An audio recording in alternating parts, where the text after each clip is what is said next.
Hello, I am the Wizard of Tales, and I'm here to guide you today.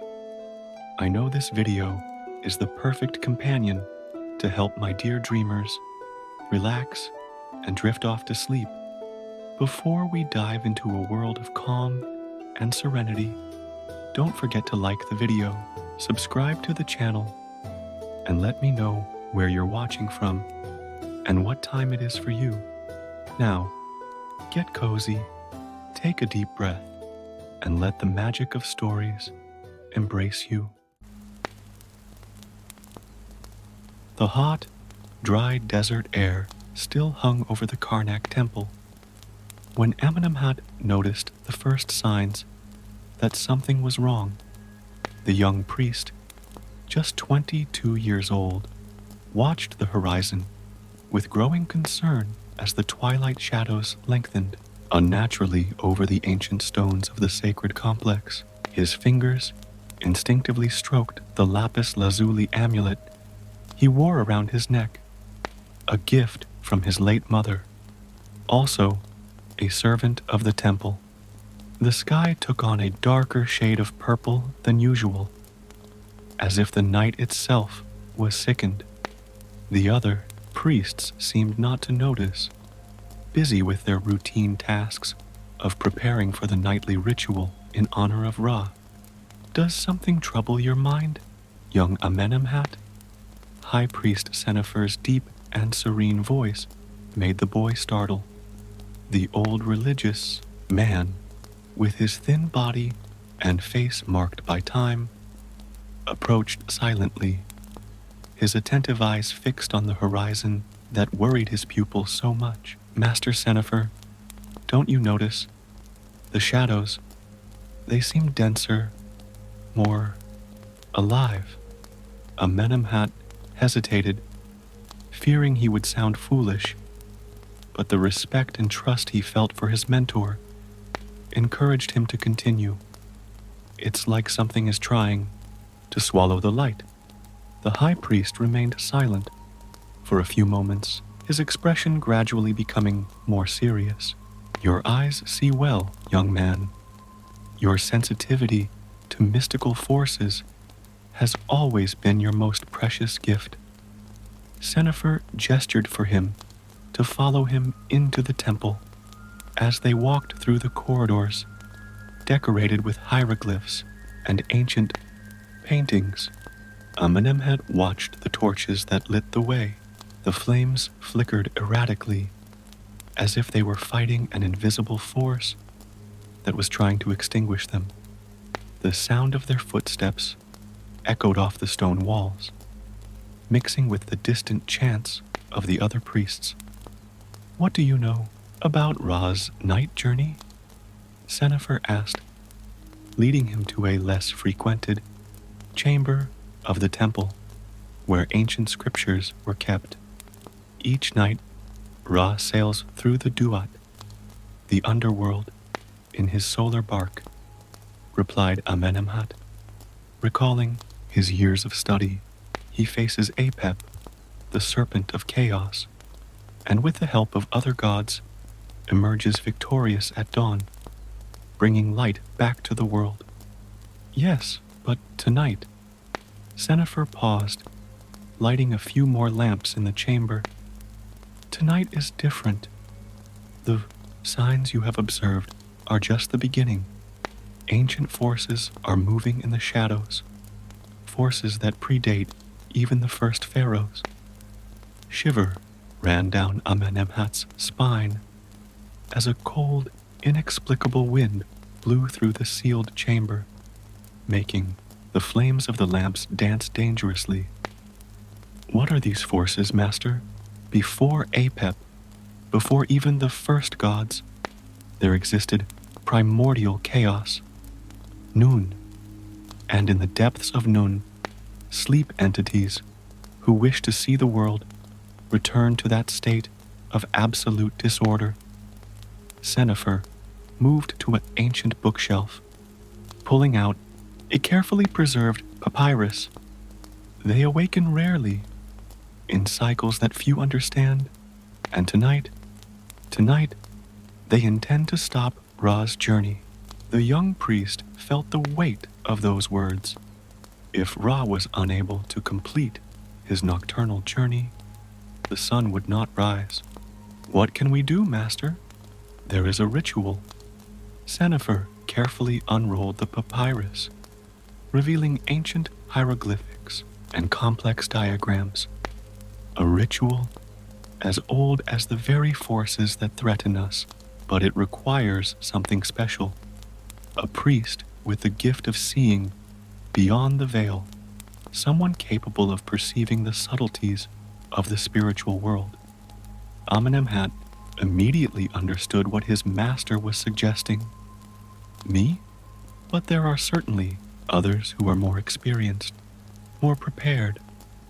Experience is not always the best teacher, young man.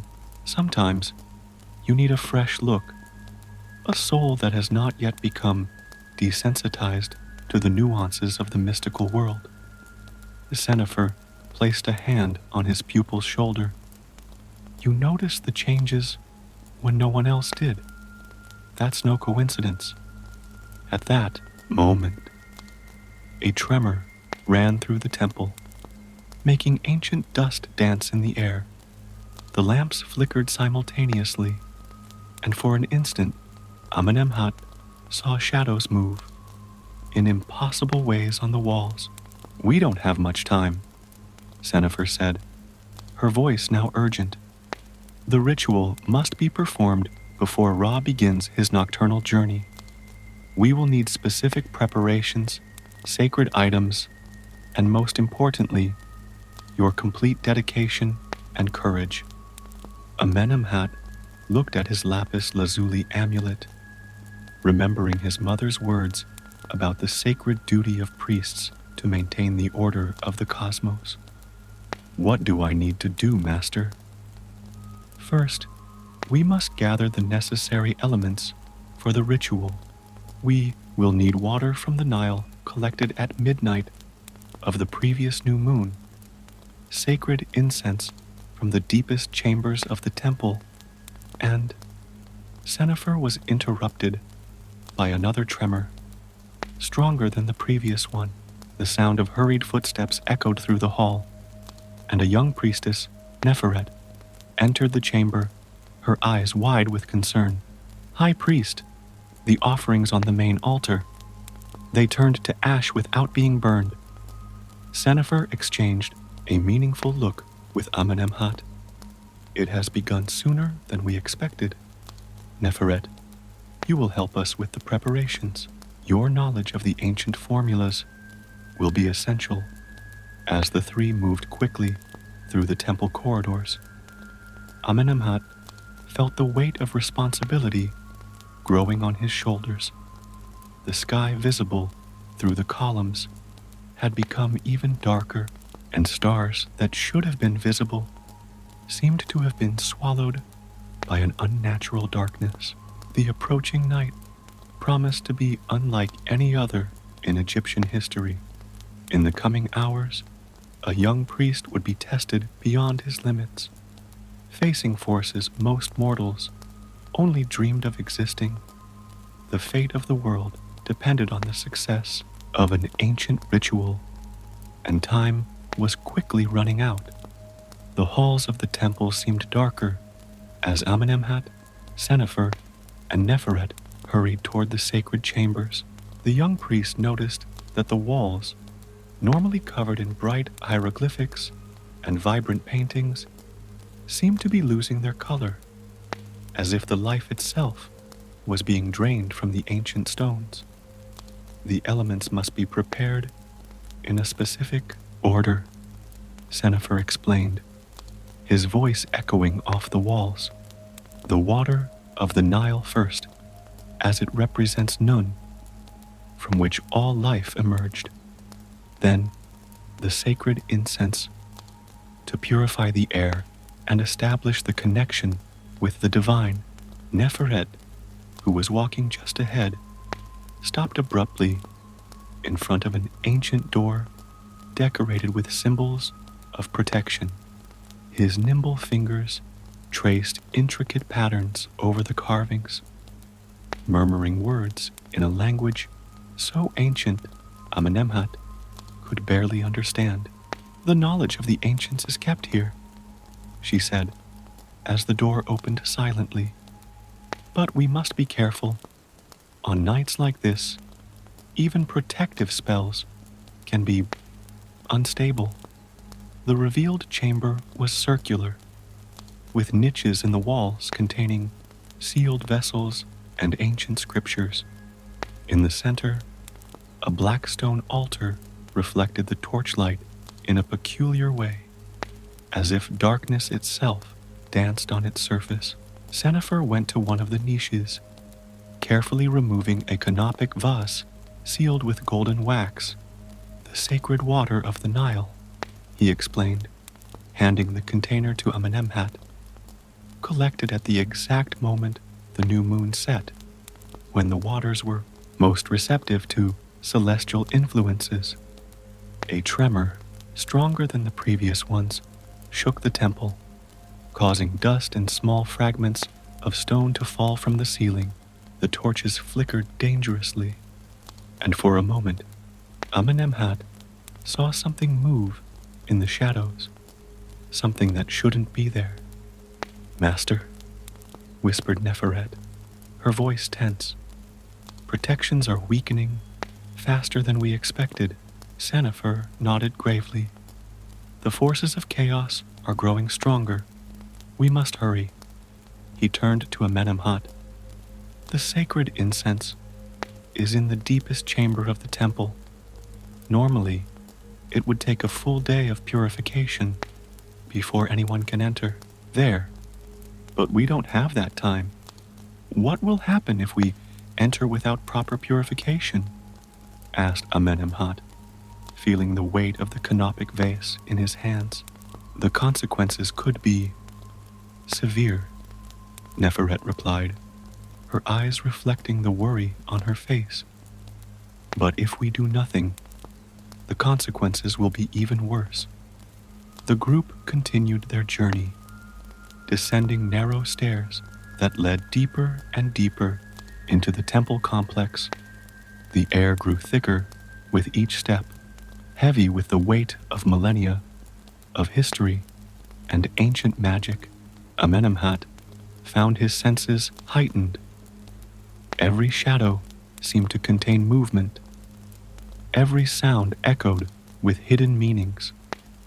In a particularly narrow hallway, Neferet stopped again, her eyes fixed on something only she seemed to see.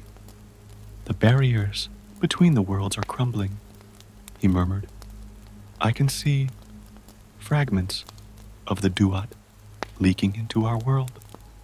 Amenemhat also began to notice the walls seemed to breathe, and occasionally glimpses of a different reality shone through the stone, a reality of infinite darkness and impossible forms. "That is why you were chosen, Amenemhat," said Sennefer, noting the understanding in his charge's eyes. "Your ability to perceive these changes, to see beyond the veil, will be crucial to the ritual." Finally, they came to a door unlike any other Amenemhat had ever seen in the temple. It was made of a black stone that seemed to absorb light, and the hieroglyphics carved into its surface seemed to move on their own. "The Chamber of Eternal Mysteries," Sennefer announced. "Here, the first priests kept their deepest secrets. The incense we need was consecrated by them over 1,000 years ago." Neferet began to chant a protective chant, her melodious voice echoing eerily in the confined space. As she sang, Amenemhat noticed that the shadows around them seemed to retreat slightly, as if repelled by the ancient magic in her words. Sennefer placed her hand on the door, closed her eyes, and began reciting words of power. The surface of the stone began to glow with an inner light, and slowly the door began to open. The camera's interior was even more impressive than its entrance. Pillars that seemed to be made of solidified light supported a ceiling that was lost in the darkness above. In the center, on a crystal pedestal, rested a small golden chest. "The incense is there," said Sennefer, "but we must be extremely careful. The slightest disturbance in the chamber's energy could—" His words were interrupted by a sound that shouldn't be there, a sound that seemed to come from all directions at once, as if reality itself was being ripped apart. The walls of the chamber shook, and for a moment Amenemhat saw through them, saw the vast abyss of the Duat, and the creatures that moved in its depths. "They are trying to prevent us from completing the ritual," Neferet said, her voice strained as she maintained the protective chant. "We need to hurry." Amenemhat felt his lapis lazuli amulet vibrate against his chest, as if responding to the presence of the ancient forces that surrounded them. With careful steps, he approached the pedestal, aware that each movement could be the difference between success and catastrophe. The golden chest seemed to pulse with a light of its own, and as Amenemhat reached out to reach it, he felt a resistance in the air, as if he were trying to move through the thick water. The shadows around him began to condense, taking on shapes that defied comprehension. "Don't look directly at them," warned Sennefer. "Keep your focus on the vault. You're the only one who can reach it now." With a supreme effort of will, Amenemhat forced his hand through the invisible resistance, his fingers finally touching the golden surface of the safe. At the moment of contact, a wave of energy coursed through his body, and for an instant, he saw clearly what they were facing: the ancient entities of chaos, awakened and hungry, ready to devour the order of the cosmos. The moment when Amenemhat touched the golden chest seemed to stretch on indefinitely. The energy that coursed through his body was ancient and powerful, momentarily connecting him with all the knowledge stored in that sacred chamber. With one fluid movement, he lifted the container, feeling its surprisingly light weight in his hands. "Quickly, we need to get out of here." Neferet's voice sounded distant, almost drowned out by the growing hum that seemed to emanate from the walls themselves. Her protective chant was beginning to fail, the shadows reaching forward like tendrils of pure darkness. Sennefer was already at the door, his urgent gestures indicating the way. "The balance of the chamber has been disturbed. We must reach the main hall before the forces of chaos fully manifest." The three ran through the temple's corridors, which now seemed to twist and change with each step. Amenemhat held the golden chest close to his chest, feeling it pulse in sync with his lapis lazuli amulet. The sacred water of the Nile, still in the canopic vessel, splashed rhythmically in his hands.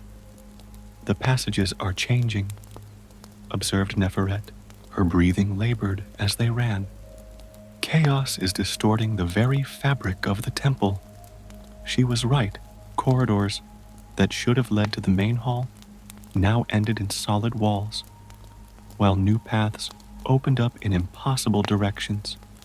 The air was increasingly thick, charged with an energy that made the hairs on the back of Amenemhat's neck stand up. "Use the hieroglyphs," commanded Sennefer, pointing to the writings on the walls. "They are anchors of divine order. Focus on them to find the true path." Amenemhat focused his attention on the ancient symbols, noticing that some still retained a faint glow. like stars amid the gathering darkness. By following this trail of light, the group was able to stay oriented through the ever-changing maze. A distant scream echoed through the halls.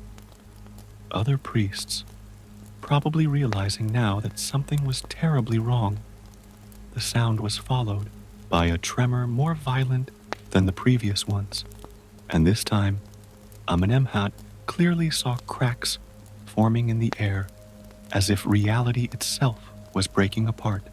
The barriers are giving way faster, warned Neferet, her voice thick with concern. If we don't perform the ritual soon, there will be nothing more we can do. Finally, after what seemed like an eternity, the group emerged into the temple's main hall. The scene they found was one of controlled chaos.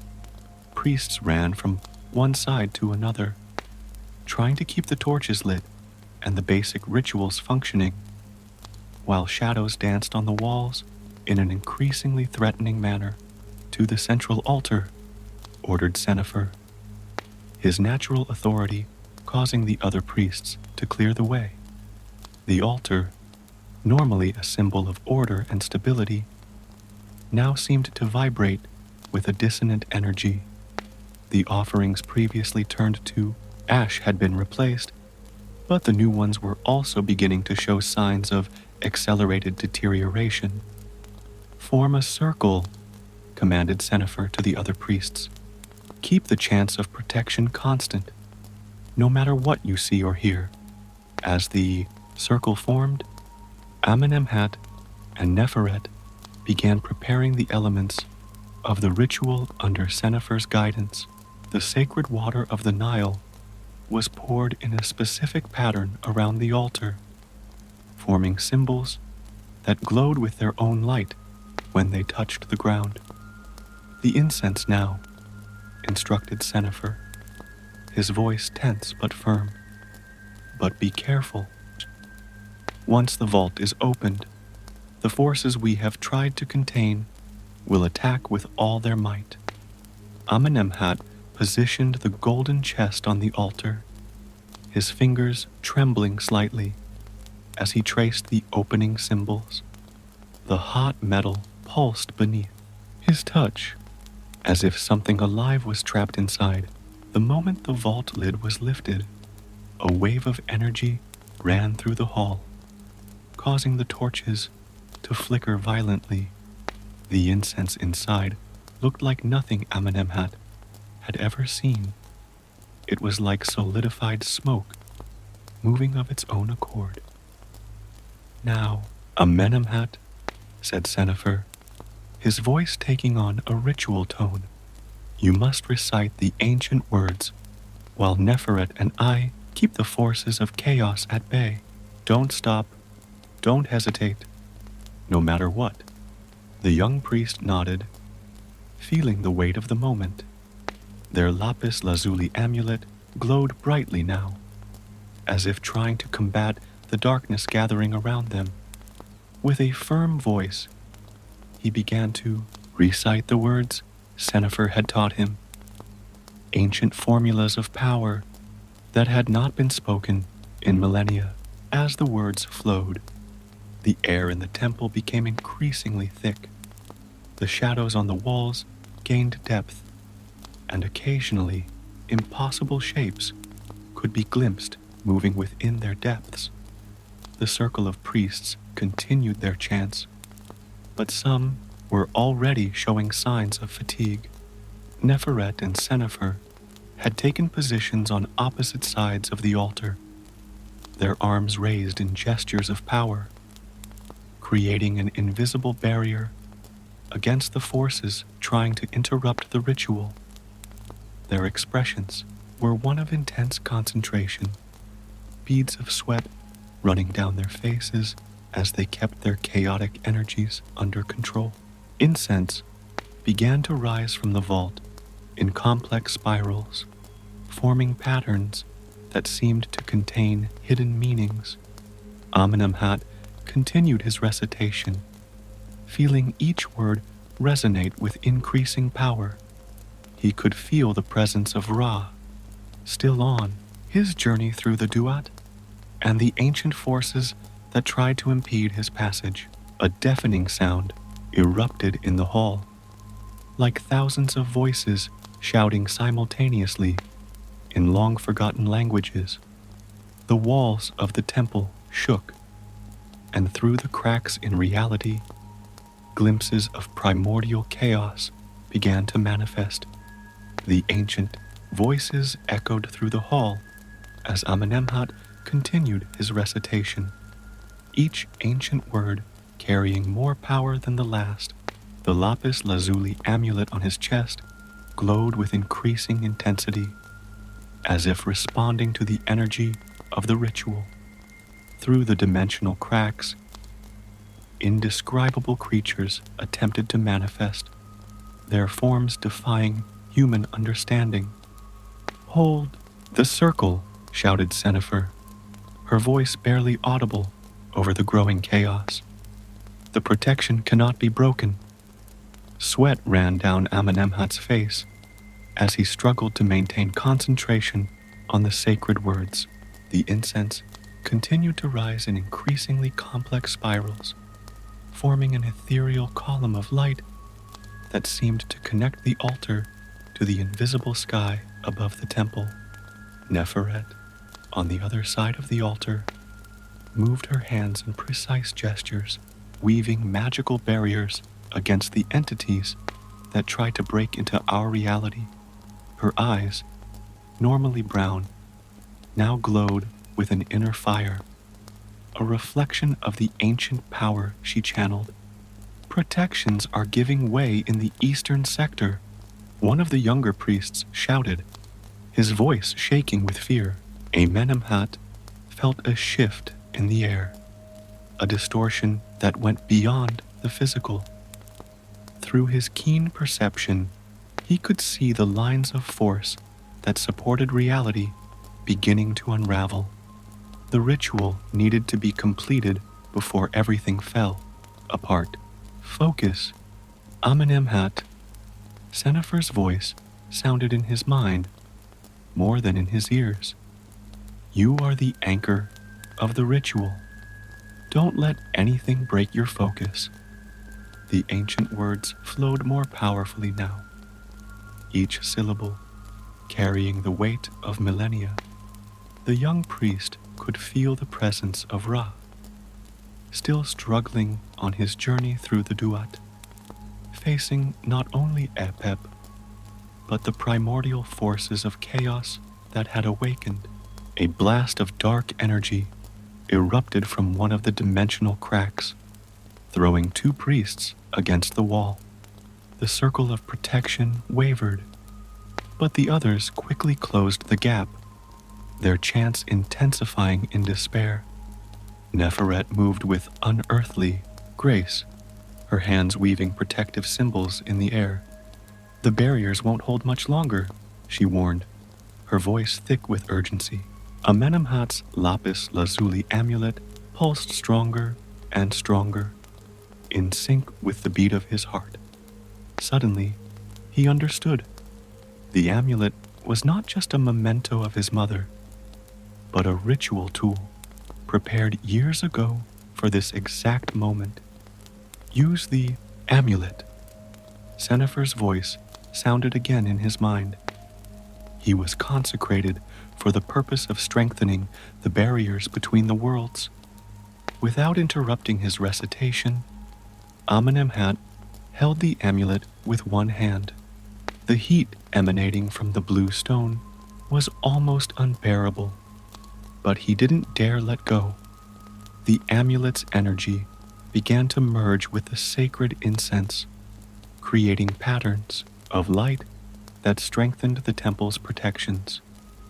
The creatures of chaos, sensing the new resistance, redoubled their efforts. Tendrils of pure darkness snaked through the cracks, seeking any breach in the defenses. The sound of their alien voices grew in intensity, threatening to shatter the sanity of anyone who dared listen to them for too long. "The sun is almost up," shouted one of the priests, pointing to one of the high windows of the temple. Through it, one could see that the unnatural darkness was beginning to show signs of retreat, but the forces of chaos would not give up easily. A wave of negative energy swept through the hall, extinguishing all the torches and leaving only the supernatural light of the ritual illuminating the room. In the dark, the creatures seemed even more terrifying, their forms constantly shifting between impossible states of existence. Amenemhat felt his strength diminishing. The effort of maintaining the ritual and channeling the power of the amulet simultaneously was almost beyond his capabilities. But he couldn't fail, not when the fate of the world depended on tonight's success. Neferet, sensing his exhaustion, moved closer, her own energy helping to support him. "Continue," she whispered. "You are stronger than you think." The ancient words neared their climax, each syllable now reverberating with divine power. The sacred incense had formed a dome of light over the altar, gradually expanding to engulf the entire hall. Through it, the creatures of chaos seemed to lose their substance, like nightmares dissipating at dawn. Sennefer, her imposing figure now bathed in the light of the ritual, raised her arms in a final gesture of power. "The time is now," his voice thundered through the room. "Complete the ritual, Amenemhat. Seal the gaps." With the last strength he had left, the young priest pronounced the final words of the ritual. The amulet in his hand exploded in blue light, its energy combining with the sacred incense in a wave of purifying power that swept through the temple. The dimensional cracks began to close, one by one, the creatures of chaos being forced back into their primordial realm. Their screams of fury and frustration echoed one last time before being silenced by the power of the ritual. Through the windows of the temple, the first rays of the sun began to penetrate. Ra had completed his nightly journey, bringing yet another dawn to the world of the living. The natural order had been preserved, although the cost had been high.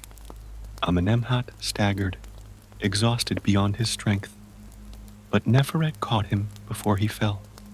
The lapis lazuli amulet, now cold and dull, remained intact in his hand, a last gift from his mother, who had helped save the world.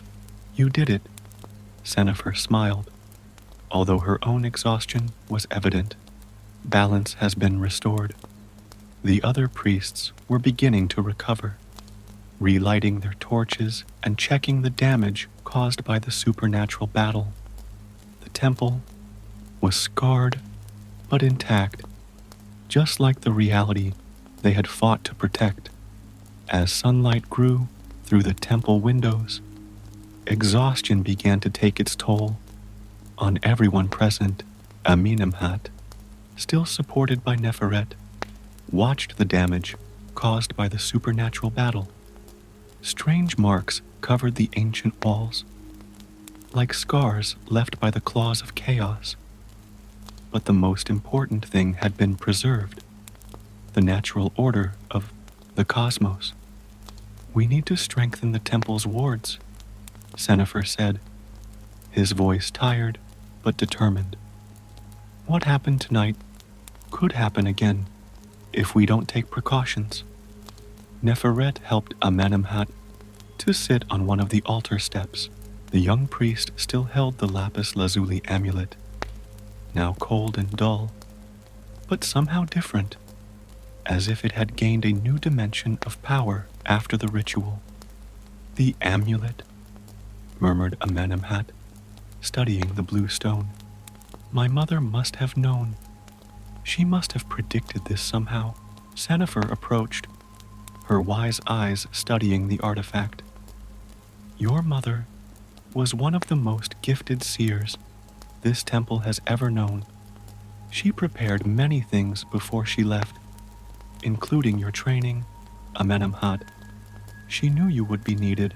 Other priests began to work on restoring the temple, cleaning up the debris and relighting the ritual torches. The air was still charged with the residual energy of the confrontation, but now it had a different flavor, no longer one of chaos and destruction, but of renewal and restored order. The signs were there all along, said Neferet, sitting down next to Amenemhat. In the stars, in the dreams of seers, even in the behavior of sacred animals. But only you were able to correctly interpret what was to come. A group of younger priests approached, carrying fresh water and bandages to treat the injured. Among them, Amenemhat recognized faces that had previously treated him with skepticism due to his age and unconventional methods. Now, their looks were of respect and admiration. "What happened to the creatures?" asked one of them, his voice still shaking slightly. "Were they destroyed?" "No," replied Sennefer, shaking his head. "Forces as ancient as those cannot be destroyed, only contained, forced back into their own realm. But the seal we created tonight is powerful. It will be a long time before they can attempt anything like that again." Amenemhat stood up slowly, his muscles protesting the movement. He walked to one of the temple's windows, watching the rising sun bathe the ancient stones in its golden light. The sky was clear now, without a trace of the unnatural darkness that had gripped it during the night. "The cycle continues," he said, more to himself than to others. "Ra emerges victorious once again, thanks to you," Neferet said, placing a hand on his shoulder. "Your gift of seeing beyond the veil saved so much more than just this temple tonight." Sennefer rallied the priests, her presence commanding immediate attention even after the battle was exhausted. "What happened here must be recorded," he declared. "But most importantly, it must be understood.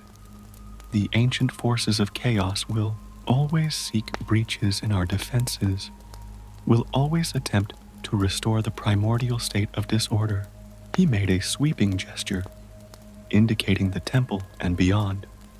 "Our mission, as guardians of the divine order, is to maintain balance, not just through rituals and offerings, but through constant vigilance and understanding the signs the gods send us."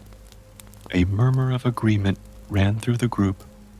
Amenemhat noted that even the most traditionalist priests now seemed more open to new interpretations and methods.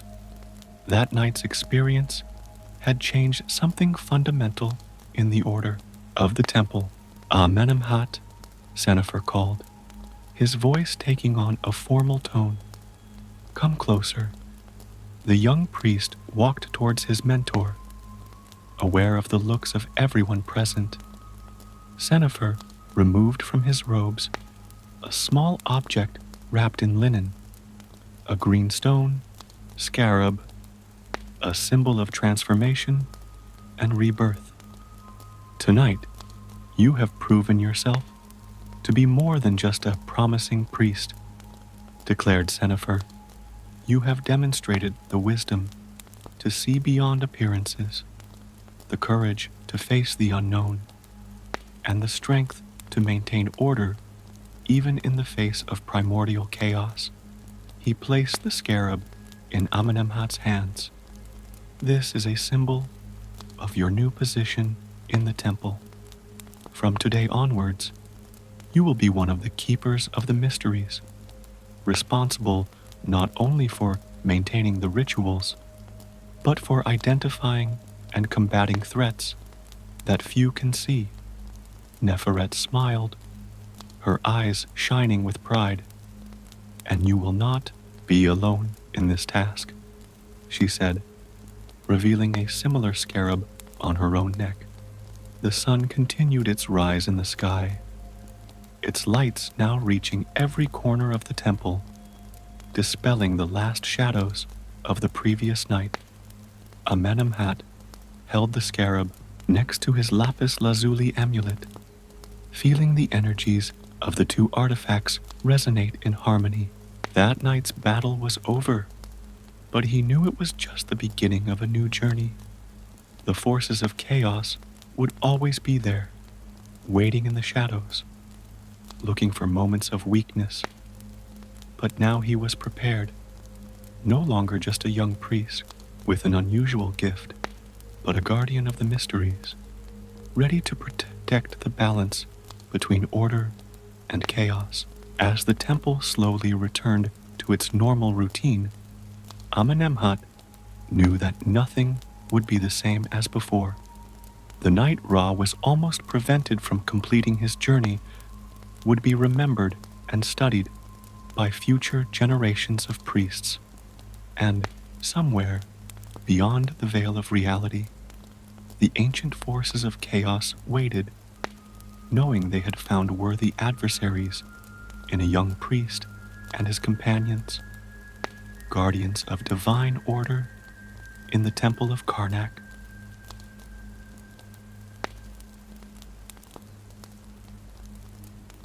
The rising sun shed its first rays over Five Flower Mountain, where for 500 years a legendary figure had remained imprisoned beneath tons of rock. Sun Wukong, the mighty Monkey King who had once caused chaos in the heavens and defied the gods themselves, was about to be given a second chance. The air vibrated with an ancient energy as Guanyin, the bodhisattva of compassion, approached the place of her confinement. With a gentle gesture of his hand, the deity made the rocks part, revealing the figure of the monkey warrior. Their once gleaming golden fur was covered in dust from his centuries of imprisonment. His eyes, however, still sparkled with the same intensity as before. Wukong slowly stood up, his muscles responding after the long period of immobility. Sun Wukong, Guanyin's melodious voice echoed across the valley. The time has come for your redemption. The Jade Emperor offers an opportunity to clear your name and achieve enlightenment. The Monkey King stretched his limbs, making his magic staff, Rui Jingubang, materialize in his hands. The golden metal of the weapon gleamed in the dawn light, bringing back memories of ancient battles and mischief. However, before he could fully savor his freedom, Guanyin placed a golden hoop on his head. This is the control ring, she explained, noting the look of discontent on the warrior's face. Your mission is to protect and accompany the monk Xuanzang on his journey west to India to retrieve sacred scriptures from the Buddha. The hoop will ensure your obedience. Not far away, in the Temple of Golden Light, the young monk Xuanzang was preparing for his divine mission. His serene face masked the apprehension in his heart. He knew the journey would be fraught with danger, but he accepted the call with humility and determination. What he didn't expect was to have the infamous Monkey King as his guardian. When Wukong arrived at the temple, accompanied by Guanyin, the other monks hid in fear. Only Xuanzang remained standing, his orange robes fluttering softly in the morning breeze. His eyes met the Monkey King's, and for a moment, something passed between them, a silent understanding that their destinies were now intertwined. Master, Wukong said, making a forced bow, his pride still evident in every gesture. I am here to serve you on your journey. Xuanzang nodded gently. Welcome, Sun Wukong. I hope we can learn from each other along our journey. In the days that followed, as they prepared for their departure, it became clear that the partnership between the peaceful monk and the fiery warrior would not be easy. Wukong, even with the control ring, maintained his mischievous nature. He played with the other monks, transforming into different creatures to scare them, and often questioned Xuanzang's decisions. It was during these first days that two other companions joined the peculiar entourage. Zhubaji, a half-man, half-pig, former celestial marshal, who had fallen from grace for his gluttony and lust, and Sha Wujing, a former celestial general, turned water demon, also sought redemption. Both were accepted by Xuanzang, much to Wukong's initial chagrin. As the group prepared to leave, rumors reached the temple about demons and evil creatures waiting on the road to the west. Some said they wanted to devour Xuanzang, believing his flesh would grant immortality. Others whispered about gods and demons betting on the mission's failure. On the eve of departure, as the full moon illuminated the temple, Wukong watched his new master meditate in the garden. The Monkey King realized that despite his apparent fragility, there was an inner strength in the monk that he did not yet fully understand. The hoop on his head weighed heavy as a constant reminder of his position, but something beyond the magical artifact was beginning to awaken in his heart, a curiosity about what this journey could truly mean. Why did you accept this mission, Master? Wukong asked, breaking the silence of the night. Xuanzang slowly opened his eyes, because sometimes, son Wukong, the path to enlightenment lies not in running away from challenges, but in embracing them with an open heart. These words echoed in the Monkey King's mind as he gazed at the stars. 500 years under a mountain had not diminished his strength or his cunning, but maybe, just maybe, this journey could teach him something that all his powers and immortality could not. The next morning, when the first rays of sunlight touched the temple stairs, the unusual group was ready to leave. Xuanzang riding his white horse, Wukong with his magic staff resting on his shoulders, Zhubaji carrying his nine-toothed enchanted, and Sha Wujing with his precious monk's staff. Each carried their own inner demons, but united by a common purpose. The wind blew from the east, bringing with it the scent of wildflowers and the whisper of ancient prophecies. The road ahead wound through misty mountains and deep valleys, disappearing into the horizon where the sun rose. It was the beginning of a journey that would change not only its participants, but also the destiny of the world itself. And so, under the watchful eye of the gods and the murmur of mortals, the unlikely party took their first steps westward, each step taking them further from the familiar and closer to the unknown. The Monkey King, once the terror of the heavens, now walked alongside a simple monk, beginning his own journey of transformation, even if he didn't know it yet. The group's first ordeal didn't take long to appear. While passing through a dense bamboo forest, the travelers noticed a subtle change in the environment. The air became heavier, and a strange mist began to form around them. Wukong, with his heightened senses, was the first to notice that something was wrong. "Master, stay alert," whispered the Monkey King, his magic staff already in a fighting stance. "There is a demonic presence nearby." Xuanzang, still adjusting to the company of his supernatural guardians, remained calm, even though his heart beat faster.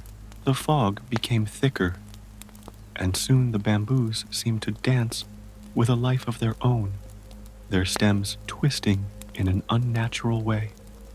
"Well, well," a female voice echoed through the mist. "What an interesting group we have here." A figure emerged from the mist, a beautiful woman dressed in flowing silks, but her eyes glowed with an unearthly light that betrayed her true nature. It was the Spider Lady, a powerful demon known for seducing unsuspecting travelers. Zhu Bajie, always susceptible to feminine charms, began to drool. "What a charming creature. Maybe we should stop and rest a little." "Idiot," Wukong scolded him, hitting him on the head. "She wants to devour her master." The Spider Lady laughed, her melodious voice hiding deadly intentions. Sun Wukong, the great Monkey King, reduced to a monk's nurse. How the mighty fall! Before Wukong could retort, she released strands of silver silk in all directions. The threads were stronger than steel and began to weave a deadly web around the group. Sha Wujing tried to cut them with his staff, but the strands only regenerated. "Master, recite the sutra," shouted Wukong as he jumped to face the demon. Xuanzang began chanting ancient words of power, his serene voice cutting through the chaos of battle. The fight that followed was intense. Wukong multiplied into dozens of copies, each attacking the Spider Lady from a different direction. But she was cunning and agile, dodging and counterattacking with lethal grace. Its silk threads began to form complex patterns in the air, creating illusions that confused even the Monkey King's magical eyes. Meanwhile, Zhu Bajie finally snapped out of his trance and began to use his enchanted to create an opening in the web surrounding them. Sha Wujing protected Xuanzang, deflecting the threads that tried to reach the monk. "You don't understand," said the Spider Lady between attacks. "The flesh of such a pure monk could grant me 1,000 years of power. Why do you protect someone so weak?" Wukong felt the ring in his head tingle, but this time it wasn't just magic that compelled him to protect his master. "He may seem weak to you, demon, but his strength is beyond your understanding." At this moment, Xuanzang's words reached their crescendo, and a golden light began to emanate from his body. The silk threads trembled and began to unravel where the light touched them. The Spider Lady hissed in pain and frustration, seizing the opportunity. Wukong concentrated his power into the Ruyi Jingu Bang staff, which grew to the size of a century-old pine tree. With a precise movement, he struck the demon, who tried to defend herself with one last silk web. The impact was tremendous, dispersing the mist and revealing the creature's true form, a gigantic spider that, wounded and defeated, fled deep into the forest. When the dust settled, Xuanzang got off his horse and approached the place where the Spider Lady had disappeared. "May your next life be brighter," he murmured, saying a small prayer. Wukong watched his master curiously. "Why do you pray for a demon that tried to devour you?" "Because, Sun Wukong, every creature, no matter how lost they seem, deserves a chance at redemption. Isn't that what your very presence here proves? The Monkey King was silent, pondering the monk's words. The battle had revealed something important. It was not just the magic hoop that kept him loyal to Xuanzang, but a growing respect for the monk's wisdom and compassion. The group continued their journey, but the encounter with the spider lady had changed something in the dynamic between them. Zhu Bajie, embarrassed at being so easily bewitched, promised to be more vigilant.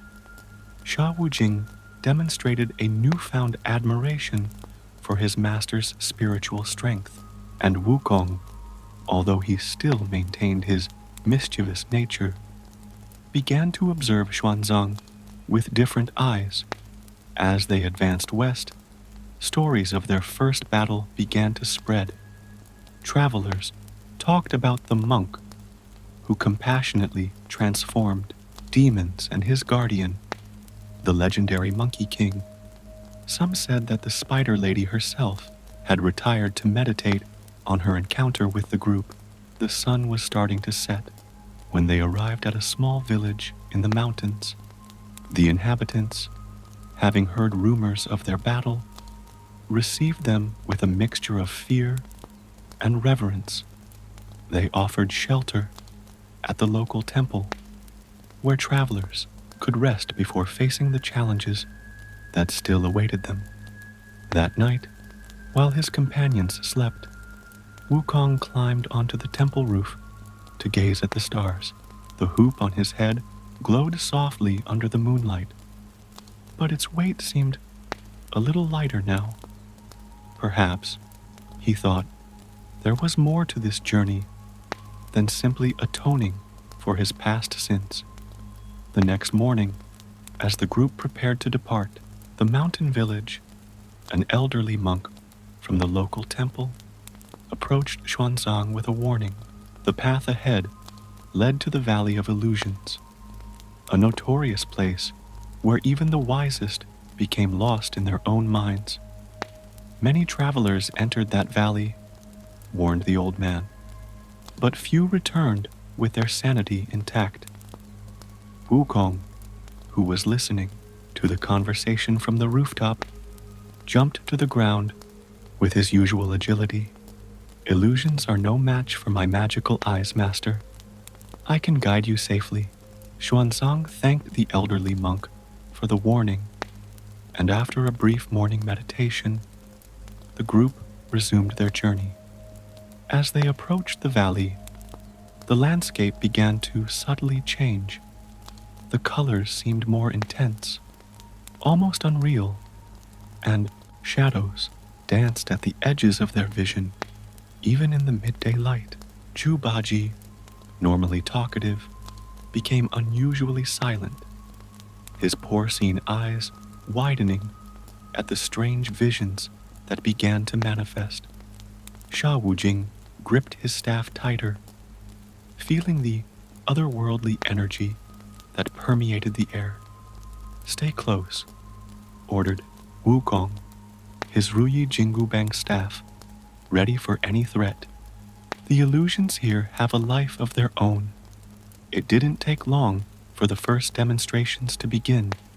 Each member of the group began to experience different visions, personalized to explore their greatest weaknesses and desires. For Zhu Baji, endless banquets and beautiful maidens appeared. For Sha Wujing, memories of his former glory in the heavens tried to lead him astray.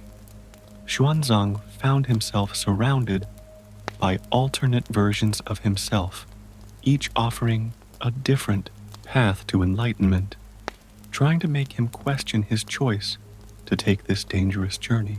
But it was Wukong who faced the most powerful illusions. The Monkey King found himself back in his kingdom, free from the golden ring, with all his former power and glory restored. The illusion showed him again defying the heavens, but this time victorious, sitting on the throne of the Jade Emperor. It was a tempting vision, fueled by his not yet completely tamed pride. "That's what you really want, isn't it?" whispered a voice in his mind. "Why serve when you were born to rule?" Wukong closed his eyes, concentrating. The weight of the hoop on his head seemed to increase, but something stronger kept him focused. The memory of Xuanzang's words about redemption and compassion. "Teacher," he shouted, momentarily breaking through the illusions. "Recite the heart sutra." Xuanzang's serene voice rose above the chaos of the visions, intoning the ancient words of the wisdoms. The sound acted as an anchor, allowing the group to maintain a sense of reality amid increasingly intense illusions. As they advanced deeper into the valley, the illusions began to mix and interact with each other, creating increasingly complex and tantalizing scenarios. In one particularly intense moment, Wukong found himself fighting an illusory version of himself, the Monkey King he used to be, arrogant and indomitable. "You have become weak," taunted his other self, chained by a simple monk and a magic hoop. The real Wukong hesitated for a moment, his staff shaking in his hands. It was then that he heard Xuanzang's voice, not through the sutra, but directly addressing him. "True strength is not in dominating others, Sun Wukong, but in dominating yourself." Those words pierced the illusions like a ray of clarity. Wukong understood that his journey was not about losing power, but about finding a different kind of strength. With a shout that echoed across the valley, he swung his staff in a perfect circle, dispelling the illusions around him. "Follow my voice," he commanded the others. "Illusions only have power if we believe in them." Zhu Bajie was the first to break his trance, reluctantly turning away from visions of earthly pleasures. Sha Wujing followed, abandoning the memories of his former glory. United, they formed a protective circle around Xuanzang, who continued reciting the Heart Sutra. As they advanced, the illusions grew weaker, unable to find purchase in their now strengthened minds. The valley, realizing it could no longer deceive them, began to reveal its true nature, a place of serene beauty where reality and illusion danced in delicate balance. When they finally emerged on the other side of the valley, the sun was setting, painting the sky with colors that, although as vibrant as illusions, were unmistakably real. The group stopped to rest near a crystal clear stream, each processing the lessons learned during the crossing. "Every illusion we faced," reflected Xuanzang, "was a reflection of our own desires and fears. The valley created nothing that did not already exist in our hearts." Wukong, sitting on a high branch of a nearby tree, gazed at the golden rim reflected in the waters of the stream.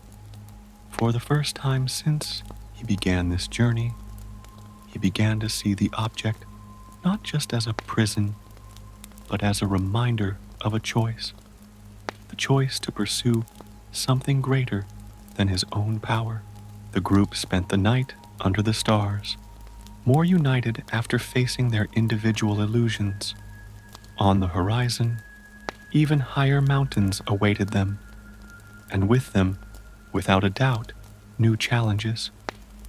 But now they moved forward with a deeper understanding of themselves and each other. Wukong observed his sleeping master and, for the first time, smiled without a trace of irony. The hoop on his head was still there, but its weight felt different now. No longer a punishment, but a reminder of the path he had chosen to follow. As the journey continued, the group came across a mountainous region where dark clouds were gathering unnaturally. The wind carried whispers of warning, and even Wukong, with all his usual bravado, felt a growing unease. This area was known as the Wailing Mountains, where the spirits of the restless dead roamed restlessly.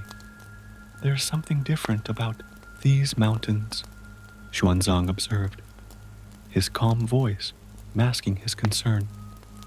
The souls here are trapped between worlds. As they climbed a steep trail, they began to hear ethereal voices carried by the wind. Some cried, some pleaded, and some simply murmured endless stories of regret. Sha Wu Jing, with his experience as a former celestial general, recognized the nature of these souls. They are those who died with unfinished business, he explained, neither good enough to ascend to heaven, nor bad enough to be damned. The mist around them began to take on human shapes, translucent specters that floated and danced in the air. Zhu Bajie approached the group, his usual appetite completely forgotten in the face of the supernatural spectacle. It was then that a particular figure caught Wukong's attention. Among the wandering spirits, there was a child, different from the others. His gaze did not carry the same desperate emptiness, but rather a peculiar determination. The Monkey King noticed that she was watching them intensely. "Master," whispered Wukong, "that spirit child. There is something different about her." Before Xuanzang could respond, the small figure floated towards them. "Are you the pilgrims who seek the holy scriptures?"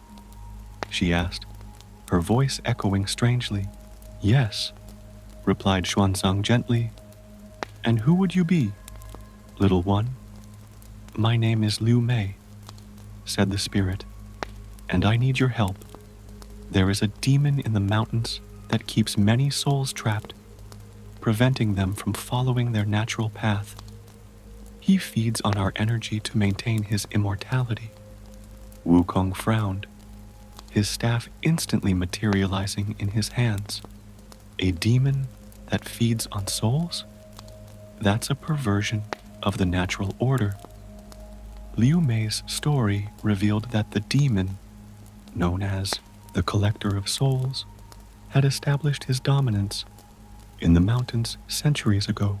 He had created a complex system of spiritual traps that captured wandering souls, using them as a source of power. Even those who could move forward become trapped in their webs, explained Liu Mei. I should have been reincarnated a long time ago, but I can't abandon others." Xuanzang looked at his companions, not needing to say words to communicate his decision. They could not move forward, leaving such an injustice unaddressed. The group followed Liu Mei through increasingly steep and foggy paths. The voices of the spirits intensified, and occasionally they could see fragments of their stories. Lost loves, broken promises, deep regrets that kept them trapped in the mortal world. They finally arrived at a cave high in the mountain, where black crystals pulsed with an eerie light. Each crystal contained dozens of trapped souls, their ethereal forms writhing in silent agony. "What interesting visitors!" A deep, ancient voice echoed through the cave. The Collector of Souls emerged from the shadows, a tall, skeletal figure, clad in black robes that appeared to be made of smoke and darkness. "A monk whose flesh could grant me eternal power, and the famous Monkey King, whose immortal soul would be an unparalleled prize." Wukong stepped forward, twirling his staff.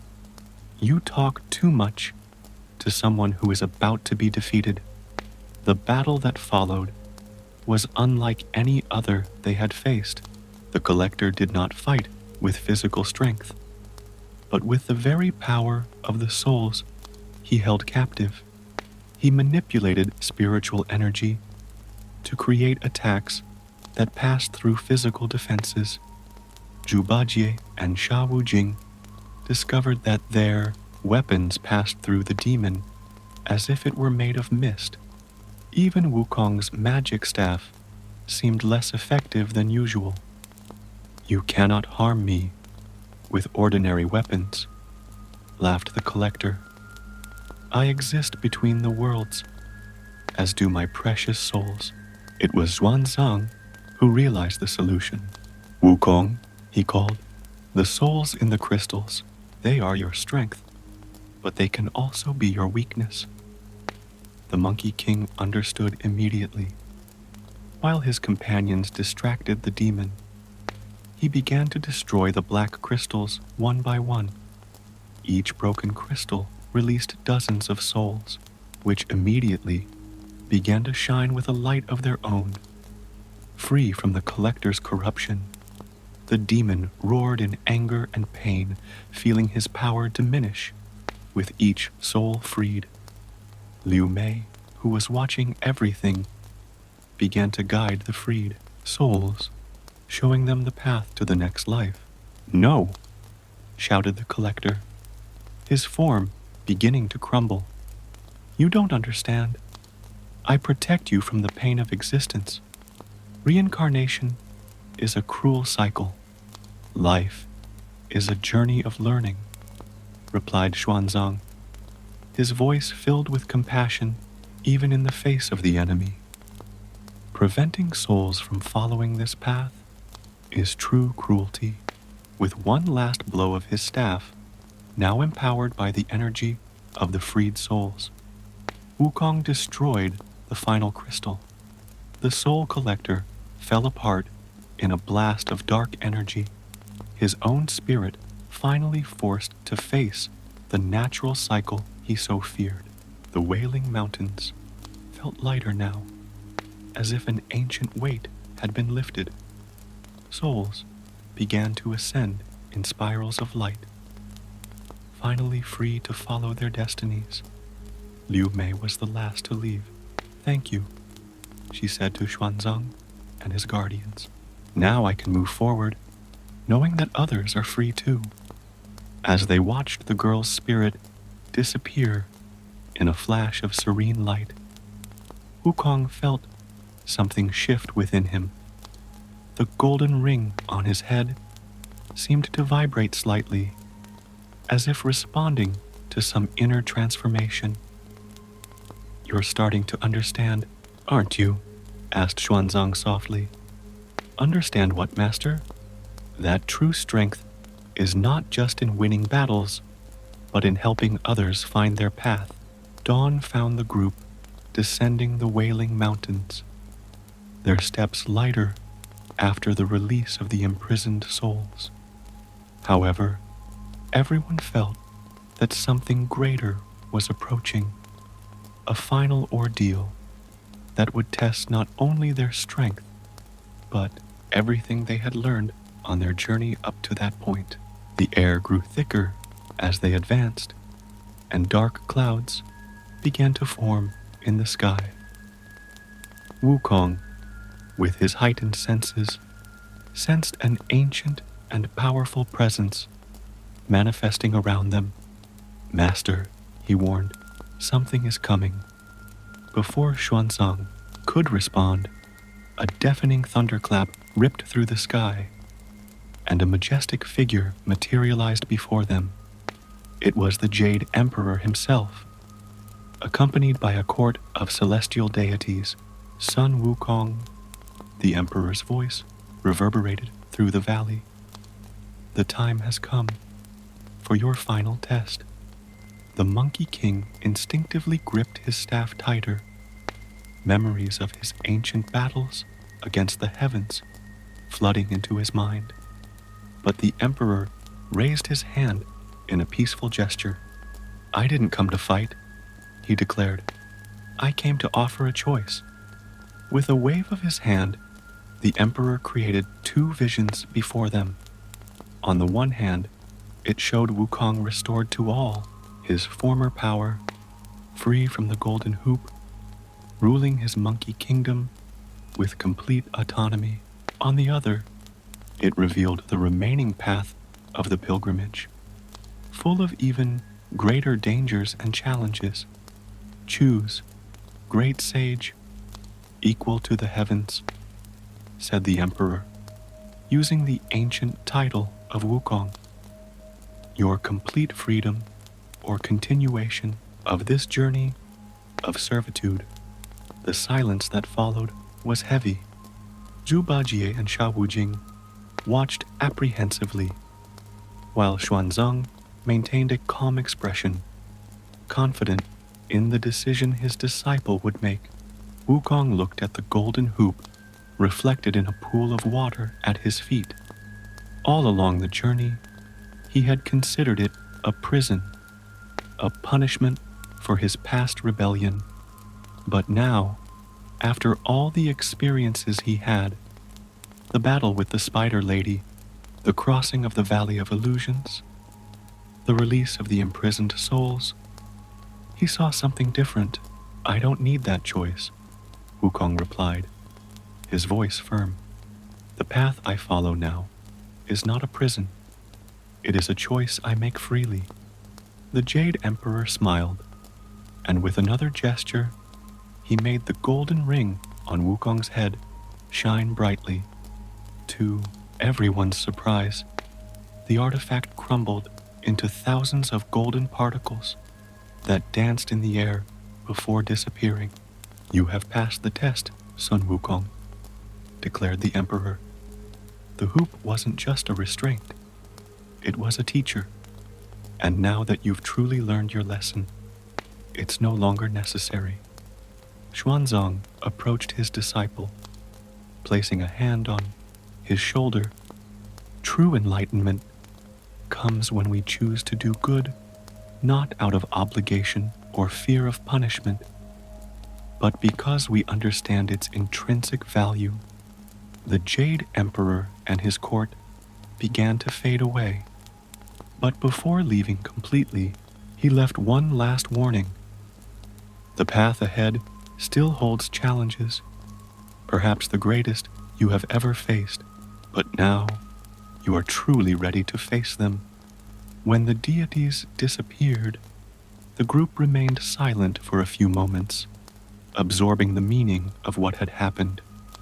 Zhu Bajie was the first to break the silence. So, great sage, he teased with a smile, will you still accompany us, even without the hoop, to keep you in line? Wukong responded with one of his famous mid-air somersaults, landing gracefully on Xuanzang's shoulder. Someone needs to make sure you don't stop at every tavern along the way, stupid pig. The group laughed, and the tension of the moment dissipated. They resumed their journey with renewed enthusiasm, each step taking them closer to their final destination. As they advanced, Wukong realized that although the hoop was gone, something stronger kept him by Xuanzang's side. A bond forged through shared trials and lessons learned. He was still the Monkey King, still possessed all of his powers and his mischievous nature. But now those aspects were in harmony with something greater. The sun was beginning to set over the horizon, painting the sky with shades of gold that resembled the now missing rim. The road ahead stretched endlessly, promising more adventures, more challenges, and more opportunities for growth. Master, called Wukong as they walked, did you know from the beginning that the hoop was more than just a prison? Xuanzang smiled his usual serene smile. Sometimes, Sun Wukong, the greatest prisons are the ones we build in our own minds. The real challenge has never been the hoop, but recognizing the freedom that comes with the conscious choice to serve a purpose greater than ourselves. And so, the group continued their journey west, no longer as a monk and his forest guardians, but as true companions united by choice and purpose. The Monkey King, once the terror of the heavens, now walked the path of enlightenment, not by imposition, but by understanding. The sacred writings were still far away, and many challenges certainly awaited them, but something fundamental had changed. The journey was now not just about reaching a destination, but about the transformations that occurred along the way. And somewhere, in the vast expanses of the sky, the Jade Emperor watched approvingly, knowing that Sun Wukong's true redemption lay not in his submission, but in his willing transformation. The great sage, equal to the heavens, had finally found a wisdom that surpassed his former power, the wisdom of choosing one's own path of light.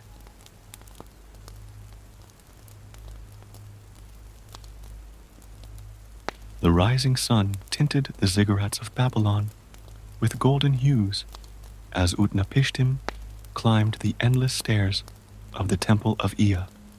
His gray hair and well-trimmed beard betrayed his 50 years of dedication to the priesthood, a period in which he gained respect and admiration among his people. However, in the last few nights, disturbing visions had stolen his sleep and shaken his certainty. The old priest carried with him newly engraved clay tablets, where he had meticulously recorded every detail of the messages sent by Ea. His hands trembled slightly as he held the sacred records, not from the physical weight of the tablets, but from the magnitude of the revelations they contained. Upon reaching the top of the ziggurat, Utnapishtim found Enlil Nasir, the high priest, performing the morning offerings. The aroma of incense and aromatic oils filled the air as ancient prayers echoed throughout the sanctuary. Enlil Nasir, a burly man with ornate robes that reflected his high position, interrupted his rituals upon noticing his colleague's presence. "May the gods bless you, Utnapishtim. What brings you to the temple so early?" asked Enlil Nasir, his deep voice carrying a hint of irritation at the interruption. "Forgive me, venerable one," replied Utnapishtim, bowing respectfully. "I bring urgent messages from Ea.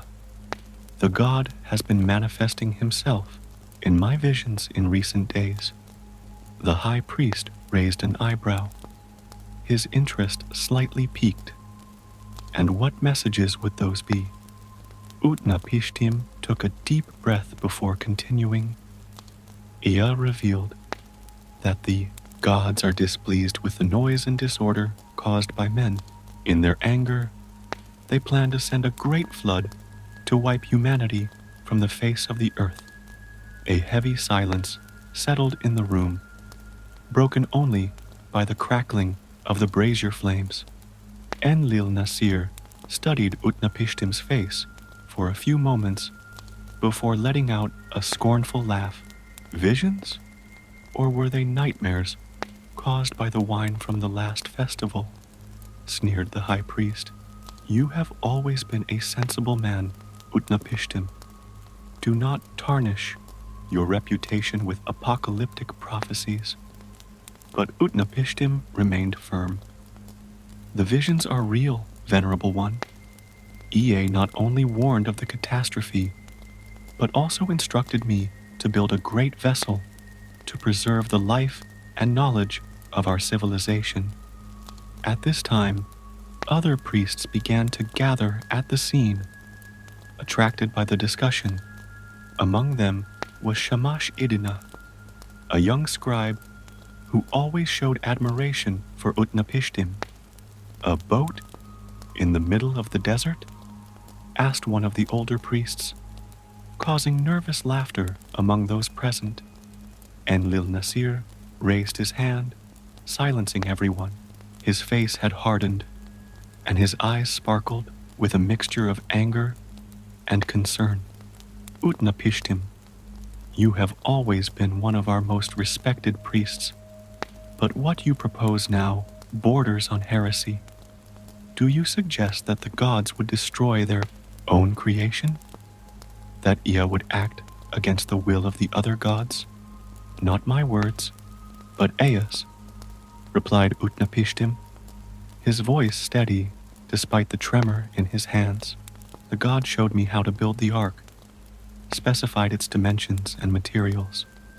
He instructed me to gather seeds from all plants and animals of each species.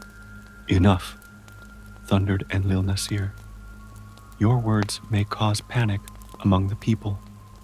We have enough problems with droughts and border conflicts. We don't need prophecies of doom.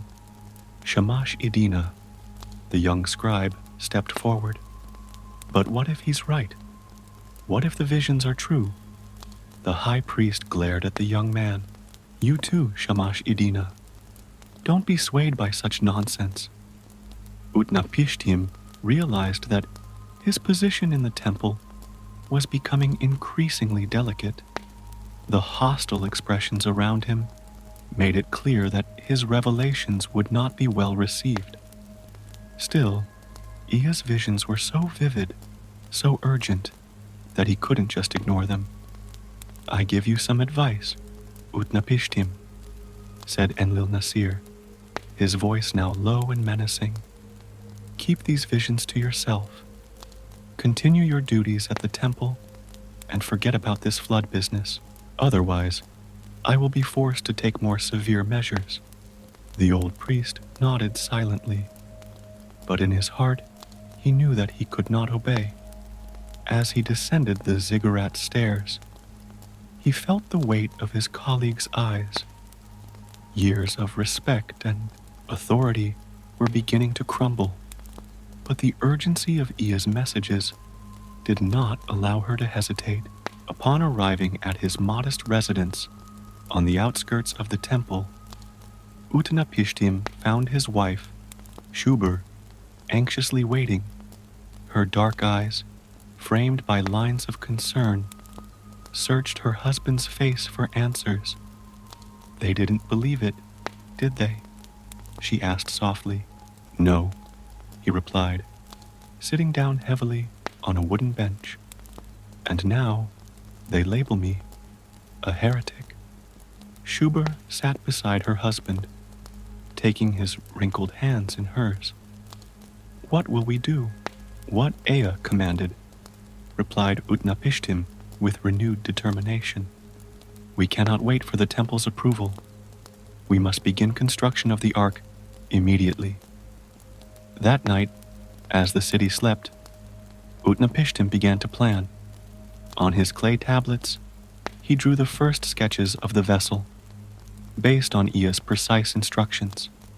It would be a monumental construction, larger than any ship ever built on the banks of the Euphrates. Shamash Idina appeared at his door at dusk, looking nervously over his shoulder. Master Utnapishtim, I have come to offer my help. I believe in your visions. The old priest smiled, feeling a first ray of hope. We will need all the help we can get, young friend. Time is short, and the task is immense. As the two men pored over their plans by the light of a lamp, Utnapishtim knew he was beginning a journey of no return.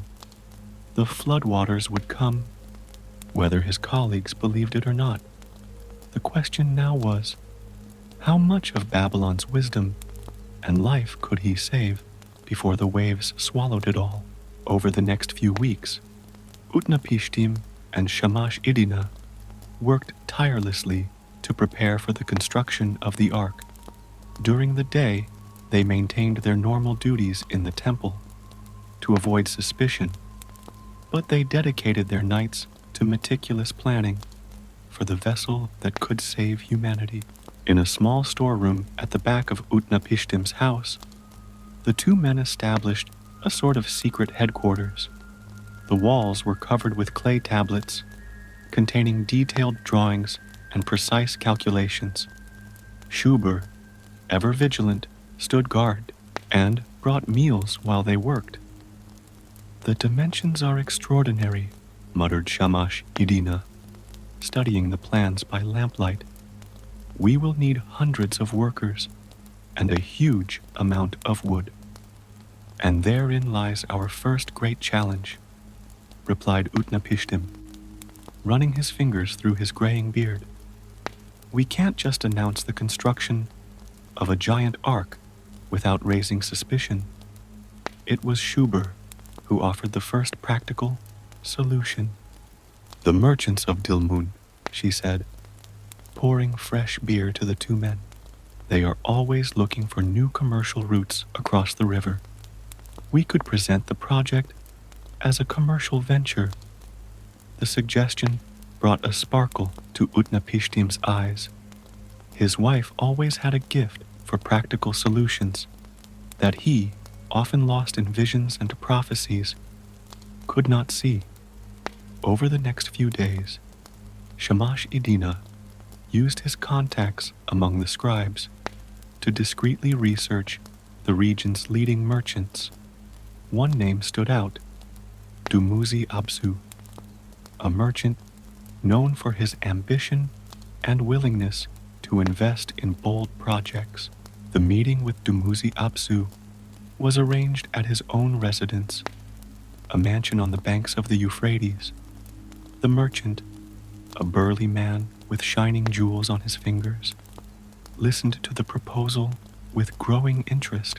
A vessel of this size would revolutionize river commerce, explained Utnapishtim, carefully laying out the plans, omitting any mention of divine visions. "Imagine being able to transport the cargo of dozens of ordinary boats in a single trip." Dumuzi Abzu stroked his neatly trimmed beard, his calculating eyes examining the drawings. "The costs will be astronomical," he noted, "but the potential profits—" His face lit up at the prospect. The agreement was sealed with wine and carefully drawn up contract tables. Dumuzi Abzu would provide the resources and his political influence, while Utnapishtim would oversee the construction. The merchant insisted on keeping the project secret, fearing that competitors might copy the idea. With funding secured, the real work could begin. An area was chosen on the banks of the river, far enough from the city not to attract undue attention. Workers were recruited from neighboring villages, simple people who would not question orders or ask inconvenient questions. As construction progressed, Utnapishtim faced an increasingly intense internal battle. Ea's visions continued, now more vivid and urgent. The god showed him images of dark clouds forming on the horizon, of waters rising until they swallowed the highest towers of the ziggurats. One night, while supervising the work by torchlight, Shamash Idina approached with troubling news. "The priests are asking questions," he whispered. "Some temple workers noticed our frequent absences. Tension in the temple increased daily. Enlil Nasir began to watch Utnapishtim's every move with increasing suspicion. Other priests, once friendly, now avoided his company or cast reproachful looks. "We need to be more careful," warned Schubert, always attentive to the rumors circulating around the city. "I hear whispers in the market about a big boat being built in the desert. People start speculating." The situation became even more complicated when some of the younger workers began to make connections between the ancient myths about divine wrath and the mysterious vessel they were building. Rumors about a possible punishment from the gods began to circulate. Utnapishtim knew he needed to act quickly to quell such speculation. He gathered the workers and, with the eloquence of decades of priesthood, presented an elaborate explanation about trade routes and economic prosperity. Most seemed to accept his words, but some skeptical looks persisted. One afternoon, while inspecting the construction's progress, Utnapishtim noticed signs in the sky that exactly matched his visions. Dark clouds forming in unusual patterns, birds migrating unseasonably, the air charged with an inexplicable tension. Time is running out, he murmured to Shamash Idina, who accompanied him on the inspection. We need to speed up the work. But without arousing further suspicion, the young scribe nodded, his expression deep. What about the knowledge we must preserve? The temple libraries contain thousands of tablets. It was a question that had plagued Utnapishtim from the beginning. How to choose which sacred texts, which historical records, which medical and astronomical knowledge should be saved. Every plank left behind would be a part of their civilization, lost forever. That night, gathered around the dinner table, Utnapishtim, Shubur, and Shamash Idina began to devise a plan to access the temple archives. It would take extreme care and perfect timing to not alert the other priests. We can use the Akitu festivities as cover, suggested Shamash Idina. During celebrations, surveillance at the temple is more relaxed. Yes, agreed Shubur, and I can organize a group of women to create a distraction at the right time. As they discussed the details of the plan, distant thunder echoed over the city. Utnapishtim approached the window, watching the clouds gathering on the horizon. The first drops of rain began to fall, an omen of what was to come. Time was running out, and there was still so much to do. The ark was far from complete. The knowledge still needed to be saved, and the people who deserved to be warned still needed to be chosen. Every decision Utnapishtim made now could mean the difference between the preservation or loss of lives and wisdom accumulated over generations. The persistent rain brought with it an air of apprehension that hung over all of Babylon. Utnapishtim watched the workers struggling to protect the partially built structure of the ark from the elements, while his mind calculated the dwindling time ahead. Dumuzi Abzu arrived at the construction site, his worried expression showing that he also felt the change in the air. The costs are rising with these delays, he commented, approaching Utnapishtim, and there are unsettling rumors circulating around town. The old priest knew he could no longer keep the merchant completely in the dark. Carefully, he began to prepare the ground for a partial revelation. Dumuzi Abzu, have you noticed how the signs in the heavens have changed? How the animals have behaved differently? The merchant frowned, his commercial acumen detecting that there was more to the story than just a profitable venture. Speak clearly, Utnapishtim. What are you not telling me? Before he could respond, Shamash Idina came running, drenched in the rain. Master, he exclaimed, catching his breath. The temple. There has been a council meeting. Enlil Nasir is mobilizing the other priests against us. The news was serious, but not unexpected. Utnapishtim had already noticed the growing isolation. In the temple, the hostile looks, the whispers that ceased with his approach. Now, apparently, the situation had reached a critical point. We must act tonight, decided Utnapishtim. turning to Shamash Idina. The Akitu festivities begin tomorrow. It will be our only chance to access the archives. Dumuzi Abzu, although still confused, proved to be a more valuable ally than they expected. Whatever the true reason for this construction, you have my support, he declared. I can provide extra guards to distract attention from the temple tonight. With night approaching, the plan was put into action. Shuber organized a group of women to hold a preliminary celebration of the festival, creating a distraction at the temple's main gates. Meanwhile, Utnapishtim and Shamash Idina, taking advantage of their familiarity with the sacred halls, headed for the archives. The most important tablets were carefully selected: medical texts, astronomical records, sacred hymns, historical narratives. Each piece chosen represented a vital fragment of knowledge that could not be lost.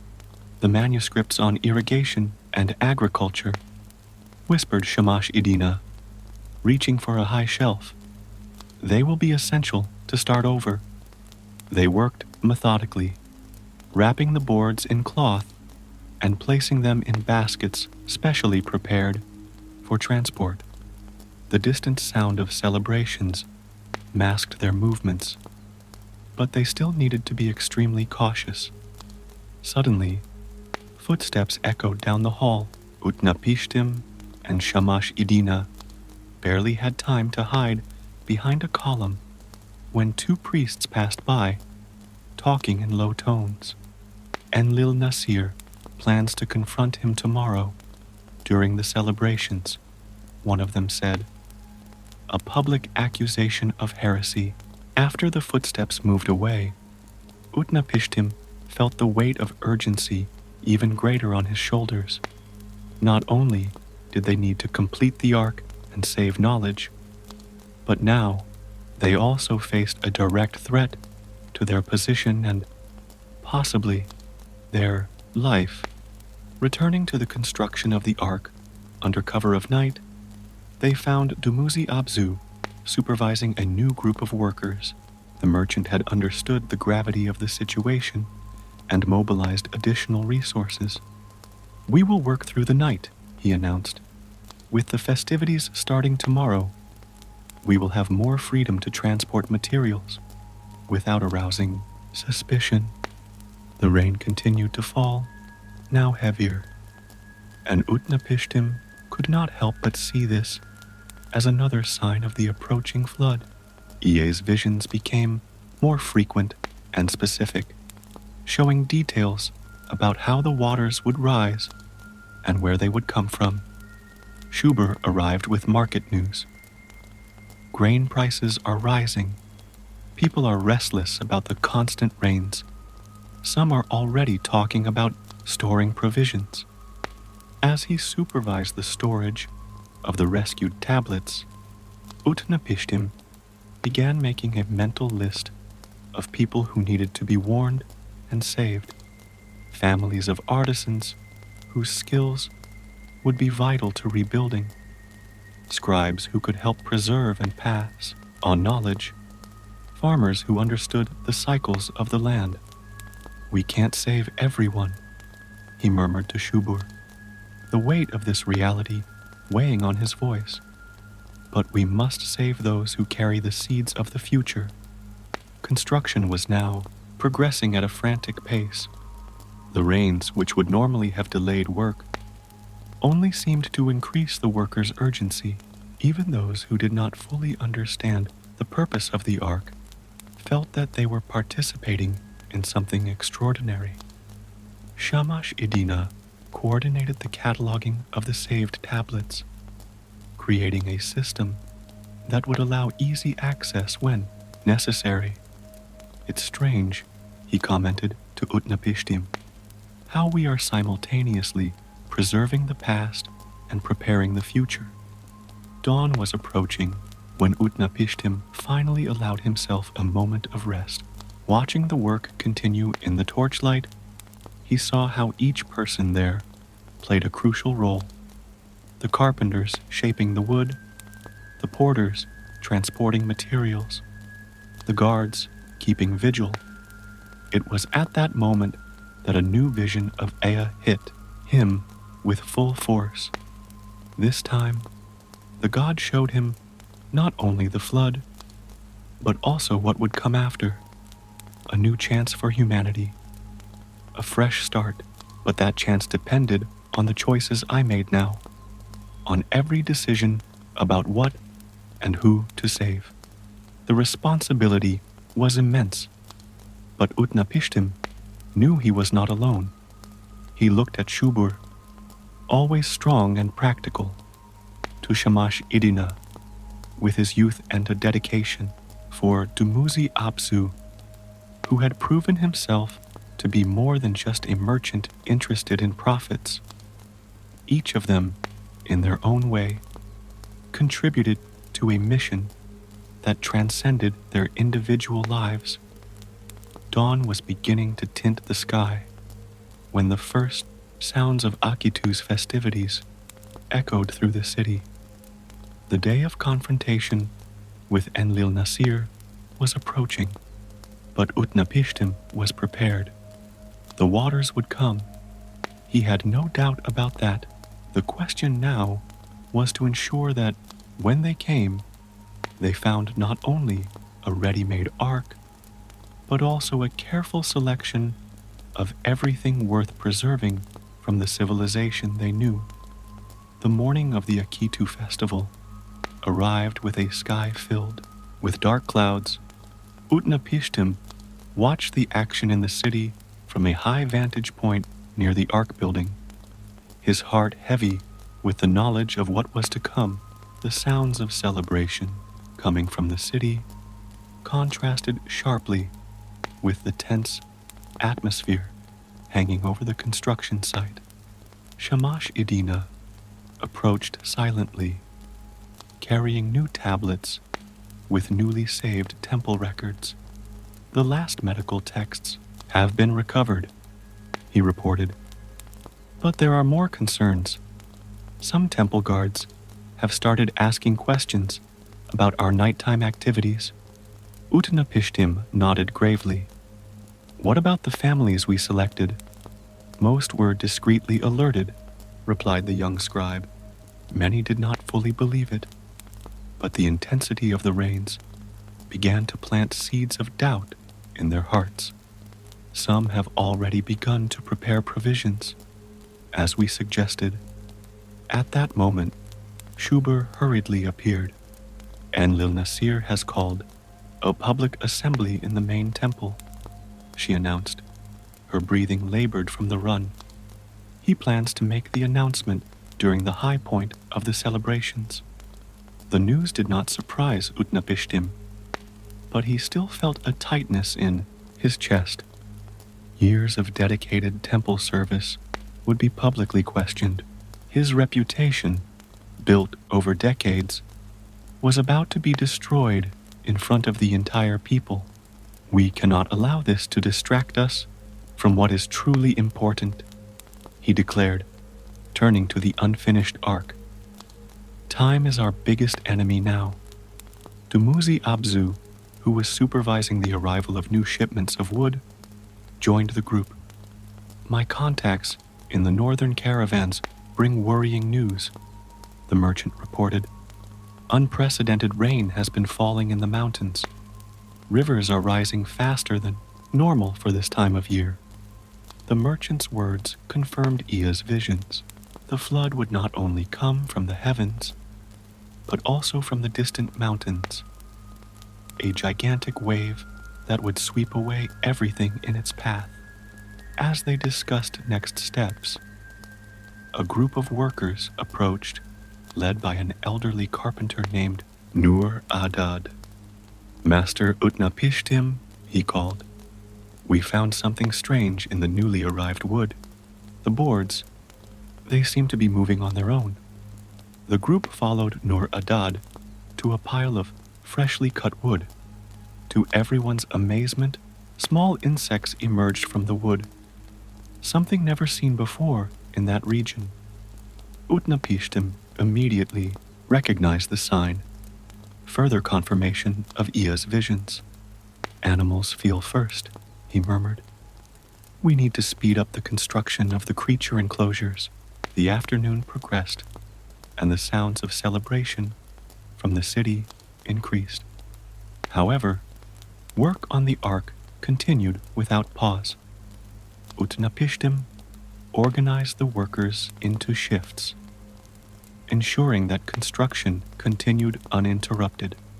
Shamash Idina coordinated the cataloging and storage of saved knowledge, creating a system that would allow easy access after the flood. Shubur oversaw the stockpile of provisions, ensuring that every space was made the most of.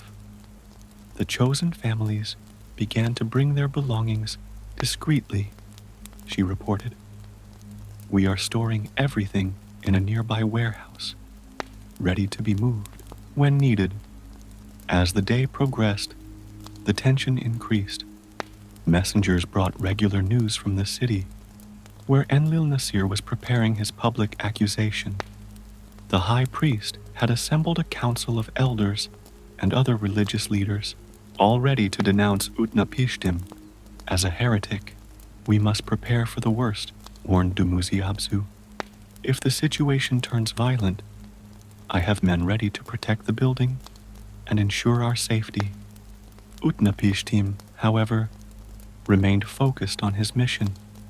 Every decision he made now could mean the difference between life and death, not only for those who would be saved, but for the future of civilization itself. As the afternoon turned to night, even darker clouds gathered on the horizon. The thunder, previously distant, approached the city. Some of the older workers began to mutter about signs and omens, their voices thick with apprehension.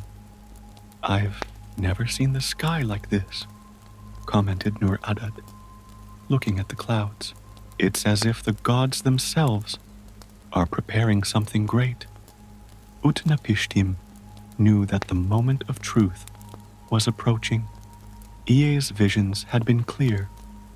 When Akitu's celebrations reached their peak, the first waves of the flood would begin. There was no more time for doubts or hesitations. Gather together all who have been chosen, he ordered Shamash Idina. When the storm hits, we need to be ready to act quickly.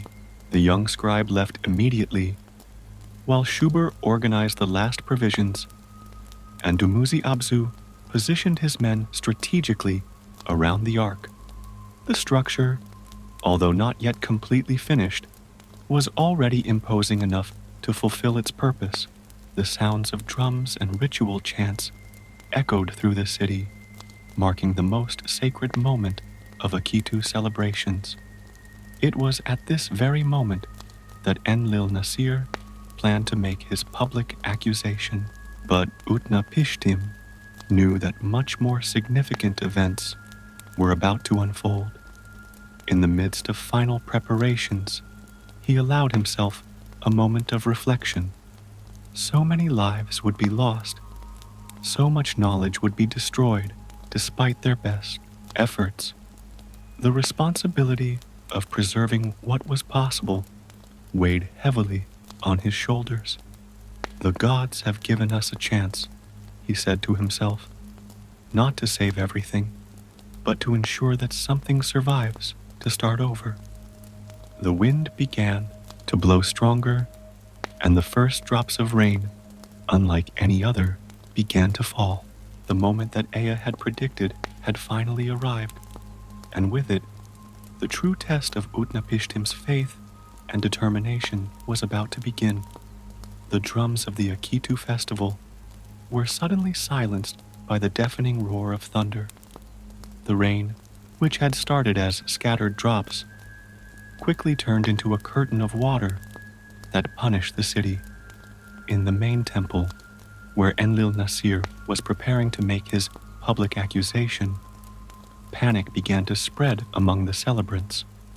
Utnapishtim, observing the scene from atop the partially constructed ark, recognized the signs that Ea had described in his visions. The wind blew with supernatural force, tearing off roofs and collapsing more fragile structures. The waters of the Euphrates, already swollen by the rains of the last few days, began to overflow its banks with alarming speed. The time has come, he announced, his steady voice cutting through the growing chaos. Shamash Idina, begin bringing in the chosen families. Dumuzi Abzu, your men need to ensure the path to the ark remains clear.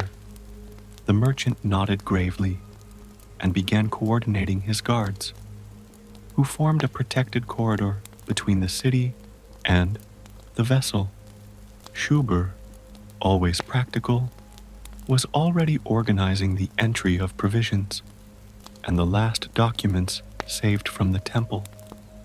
The first families began to arrive, carrying only the essentials, as instructed: craftsmen, scribes, farmers, each chosen not for wealth or status, but for the vital knowledge they carried. Frightened children clung to their mothers' skirts, while the older ones looked in amazement at the angry sky. In the city, chaos ensued. The water was already knee-deep in some lower streets, and people were running in all directions, some trying to save their belongings, others seeking shelter in temples and taller buildings. The panicked screams mixed with the sound of the storm. "Master," called Nur Adad, running towards Utnapishtim. "The last animal compartments are ready, but how are we?" Before he could complete the question, an extraordinary spectacle began to unfold. Animals of all types, from the smallest rodents to the largest bovines, began to approach the ark on their own, as if guided by an invisible force. It was another sign from Ea, fulfilling his promise to ensure that the creatures needed to start over were preserved. Enlil Nasir, accompanied by a group of priests, emerged through the curtain of rain, his face contorted with rage, contrasted with the fear evident in his eyes. "Then it is true," he cried, pointing an accusing finger at Utnapishtim. "You not only preached heresy, but built this monument to your folly." "There is no time for accusations, Enlil Nasir," replied Utnapishtim calmly. "The waters are rising. Join us. There is room." But the high priest stepped back, horror and disbelief battling in his expression. "I would rather die faithful to the true gods than join their blasphemy." With these words, he turned and disappeared into the storm, followed by his loyal followers. The rain was now falling with unearthly intensity, and a distant sound, like the roar of 1,000 lions, began to echo from the mountains. Utnapishtim knew what it was: the gigantic wave that Ea had shown in his visions, descending from the highlands, swallowing everything in its path. "We must close the floodgates," cried Shamash Idina, his voice almost lost in the noise of the storm. "The wave is coming." The last families chosen were quickly ushered inside, along with the animals that continued to arrive in pairs. Shuber coordinated the final storage of provisions, ensuring that nothing essential was forgotten. Dumuzi Apsu, who had proven himself to be much more than a mere merchant interested in profit, was the last to come aboard. "The gods truly speak through you, Utnapishtim," he admitted, as he helped seal the heavy wooden doors. From inside the ark, The sounds of destruction came muffled, but still terrible. The roar of the waters mixed with the city's cries of despair, creating an apocalyptic symphony that none of the survivors would ever forget. Utnapishtim gathered everyone into the main compartment, where the tablets of knowledge had been carefully stored. "Now, we are the guardians," he declared, his deep voice echoing in the enclosed space. "Not just from our own lives, but from the wisdom and history of our civilization." The ark began to move, first gently, then more powerfully, as the waters rose. Through small openings at the top, they could see the ziggurat towers, proud symbols of Babylonian greatness, being swallowed by the relentless waves. Shuber found her husband's hand in the gathering darkness. "What happens next?" she asked softly. "Ea showed me," replied Utnapishtim. "When the waters recede, we will find a new land, washed clean and ready to begin again. And with the knowledge we save, we will help build a better world."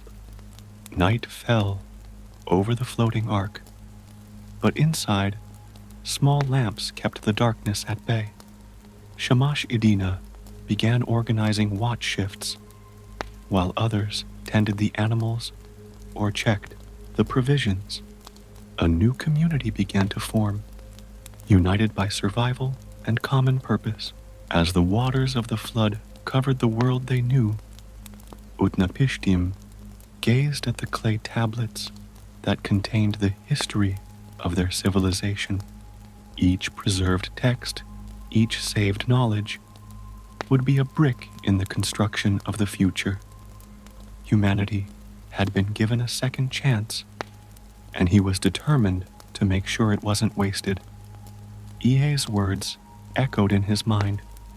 It was not the end, but a new beginning. And so, as the ark sailed upon the waters of the flood, it carried with it not only survivors, but the seeds of a new dawn for humanity.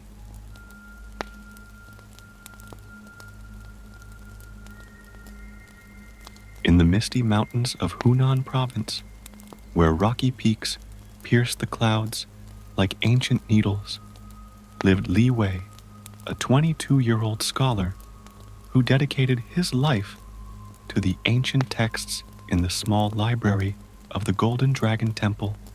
The place, although modest, held ancient secrets in its parchments yellowed by time, and Li Wei felt privileged to be able to study them under the tutelage of Master Chang, a wise monk with a silver beard and gentle eyes.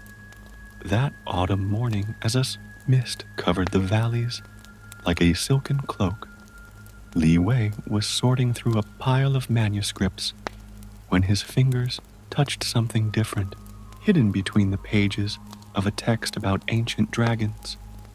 He found a small red fabric bag, faded and dusty. Curious, he undid the knot that closed it, and a pearl the size of a plum rolled into his palm. The object was unlike anything I had ever seen. Its opalescent surface changed color depending on the light, alternating between shades of deep blue and jade green. In the center of the pearl, something seemed to move, like smoke trapped in glass. Li Wei was mesmerized, watching the patterns dancing within him. "I see you found something interesting," said a soft voice behind him. Li Wei almost dropped the pearl, surprised by Master Chang's presence. The old monk approached with silent steps, his eyes fixed on the shining object. "Master, I found this among the ancient texts," Li Wei explained, extending the pearl towards his mentor. To her surprise, Master Chang didn't pick her up, just leaned in to take a closer look. his eyebrows furrowed in an expression of concern. "Ah, so she finally revealed herself," muttered the monk, more to himself than to Li Wei. After all these years, before Li Wei could question the meaning of those words, something extraordinary happened. The pearl began to pulse with a light of its own, and an ancient voice echoed in his mind, clear as crystal water. "Young scholar, you have been chosen." Li Wei staggered, stunned by the experience. Master Cheng took him by the arm, guiding him to a nearby bench. What's going on?" Li Wei asked, his voice shaking slightly. The pearl's voice continued, "I am the essence of the wisdom dragon of the East, guardian of ancient knowledge. I was separated from my guardian during the great battle of the elements 1,000 years ago. My power is waning, and I must return to my true place before it is too late." Master Cheng sighed deeply. "I always knew this day would come," he said, sitting down next to Li Wei. "The pearl chooses its bearer, and it chose you, my young apprentice." "But why me?" asked Li Wei, still trying to process everything that was happening.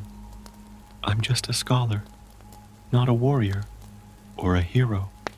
Wisdom does not always reside in the strength of arms," replied Master Chang, his voice filled with ancient knowledge. "Sometimes the heart best suited for a mission is one that seeks knowledge and understanding." The pearl's voice spoke again. "Time is crucial. My power is corrupting far from my guardian. If it is not returned to its sacred place before the next full moon, the consequences will be devastating. The knowledge I contain could fall into the wrong hands, bringing chaos to the world."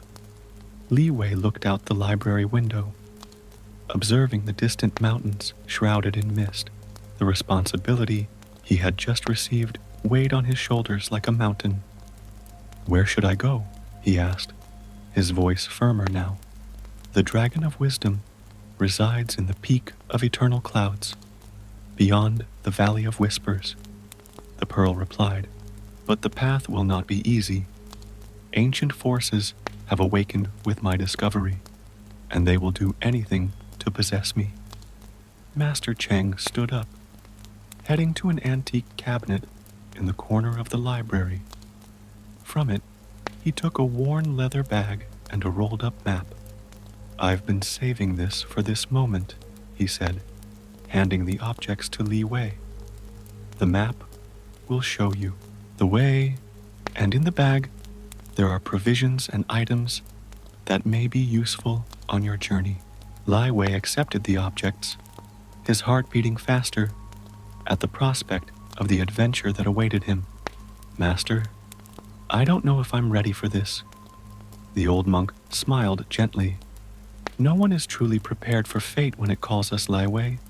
But remember, true wisdom lies not just in the knowledge we carry, but in the choices we make along the way." At that moment, a cold wind blew through the library, making the candles flicker. Shadows seemed to dance on the walls, and Li Wei felt a shiver run down his spine. Something had changed in the world, as if ancient and powerful forces had awakened from an ancient slumber. "You must leave at dawn," Master Chang said, his expression serious. "The journey is long, and every moment is precious." Li Wei nodded, placing the pearl carefully in the red bag and placing it next to his chest. As he prepared for his departure, organizing his few belongings and studying the old map, he couldn't help but think about how his life had completely changed in a matter of moments. The sun was beginning to set beyond the mountains, painting the sky in shades of crimson and gold. Li Wei knew that this would be his last night in the safety of the temple, his last moment of peace, before embarking on a journey that would change not only his destiny, but potentially the destiny of the world. With the pearl pulsing gently against his chest, he watched the stars begin to appear in the evening sky, each of them seeming to twinkle with promises of adventure and danger to come.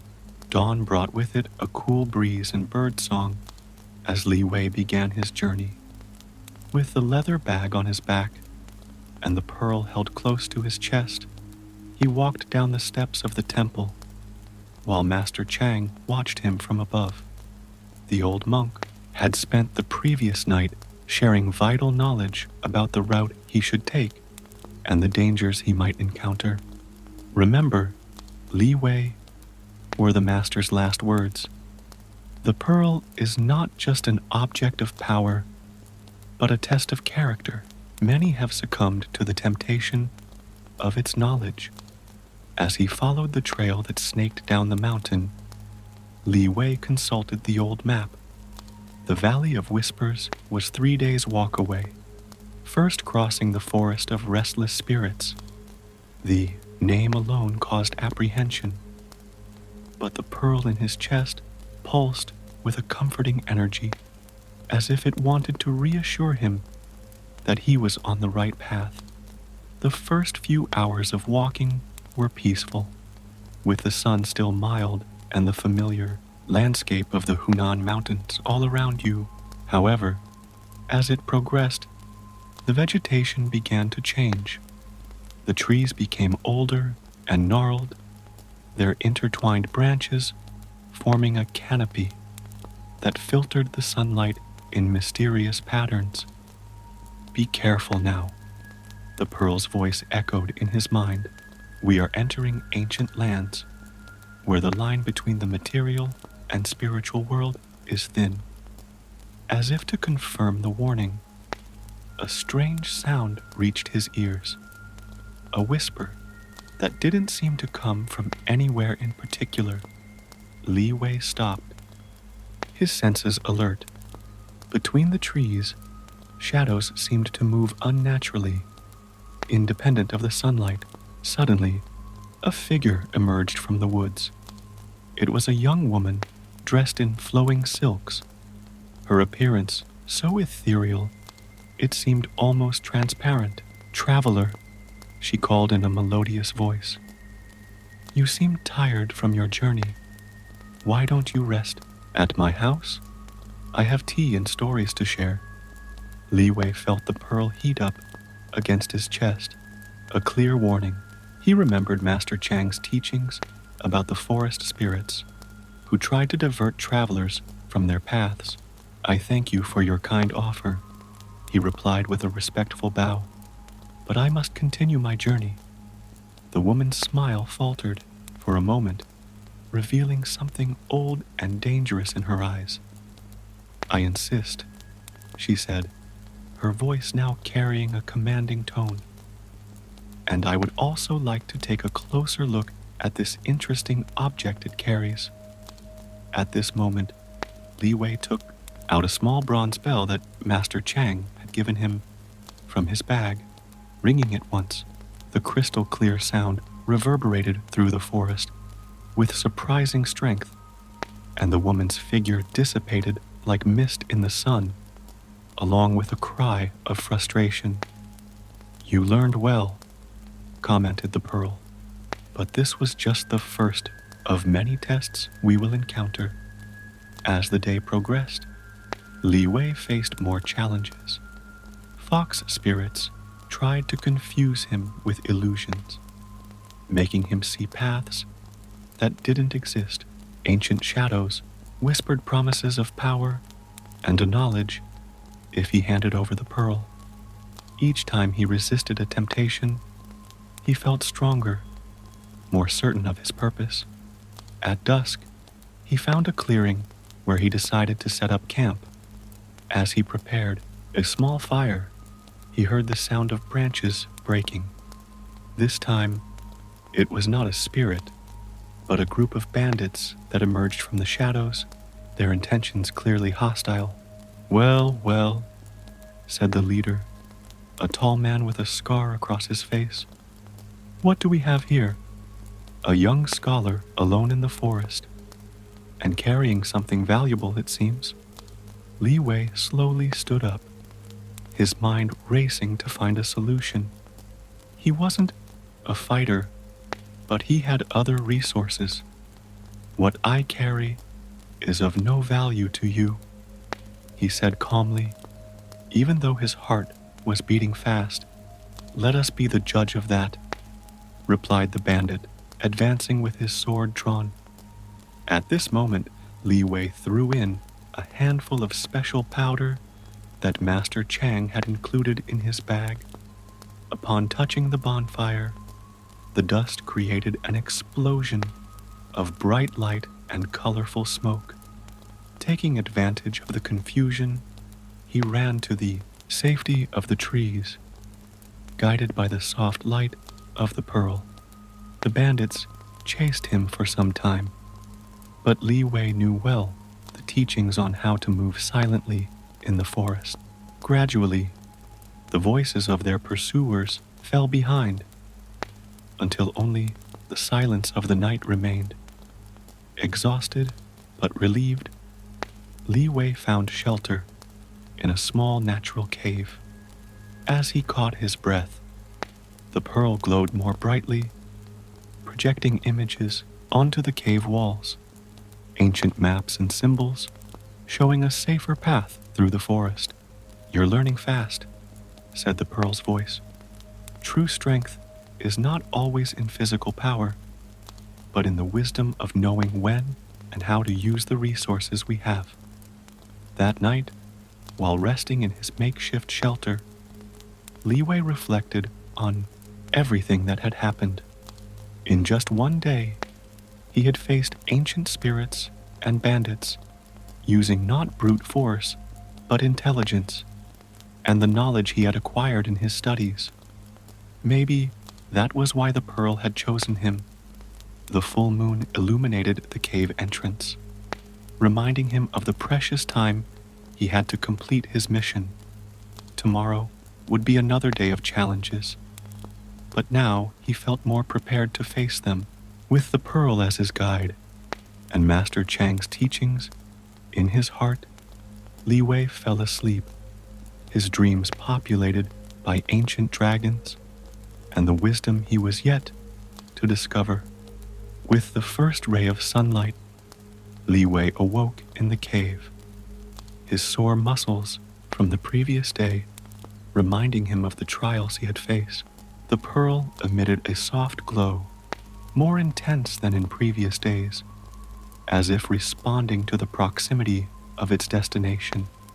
After a frugal meal of dry rice and water, he again consulted the map and markings that the pearl had revealed the night before.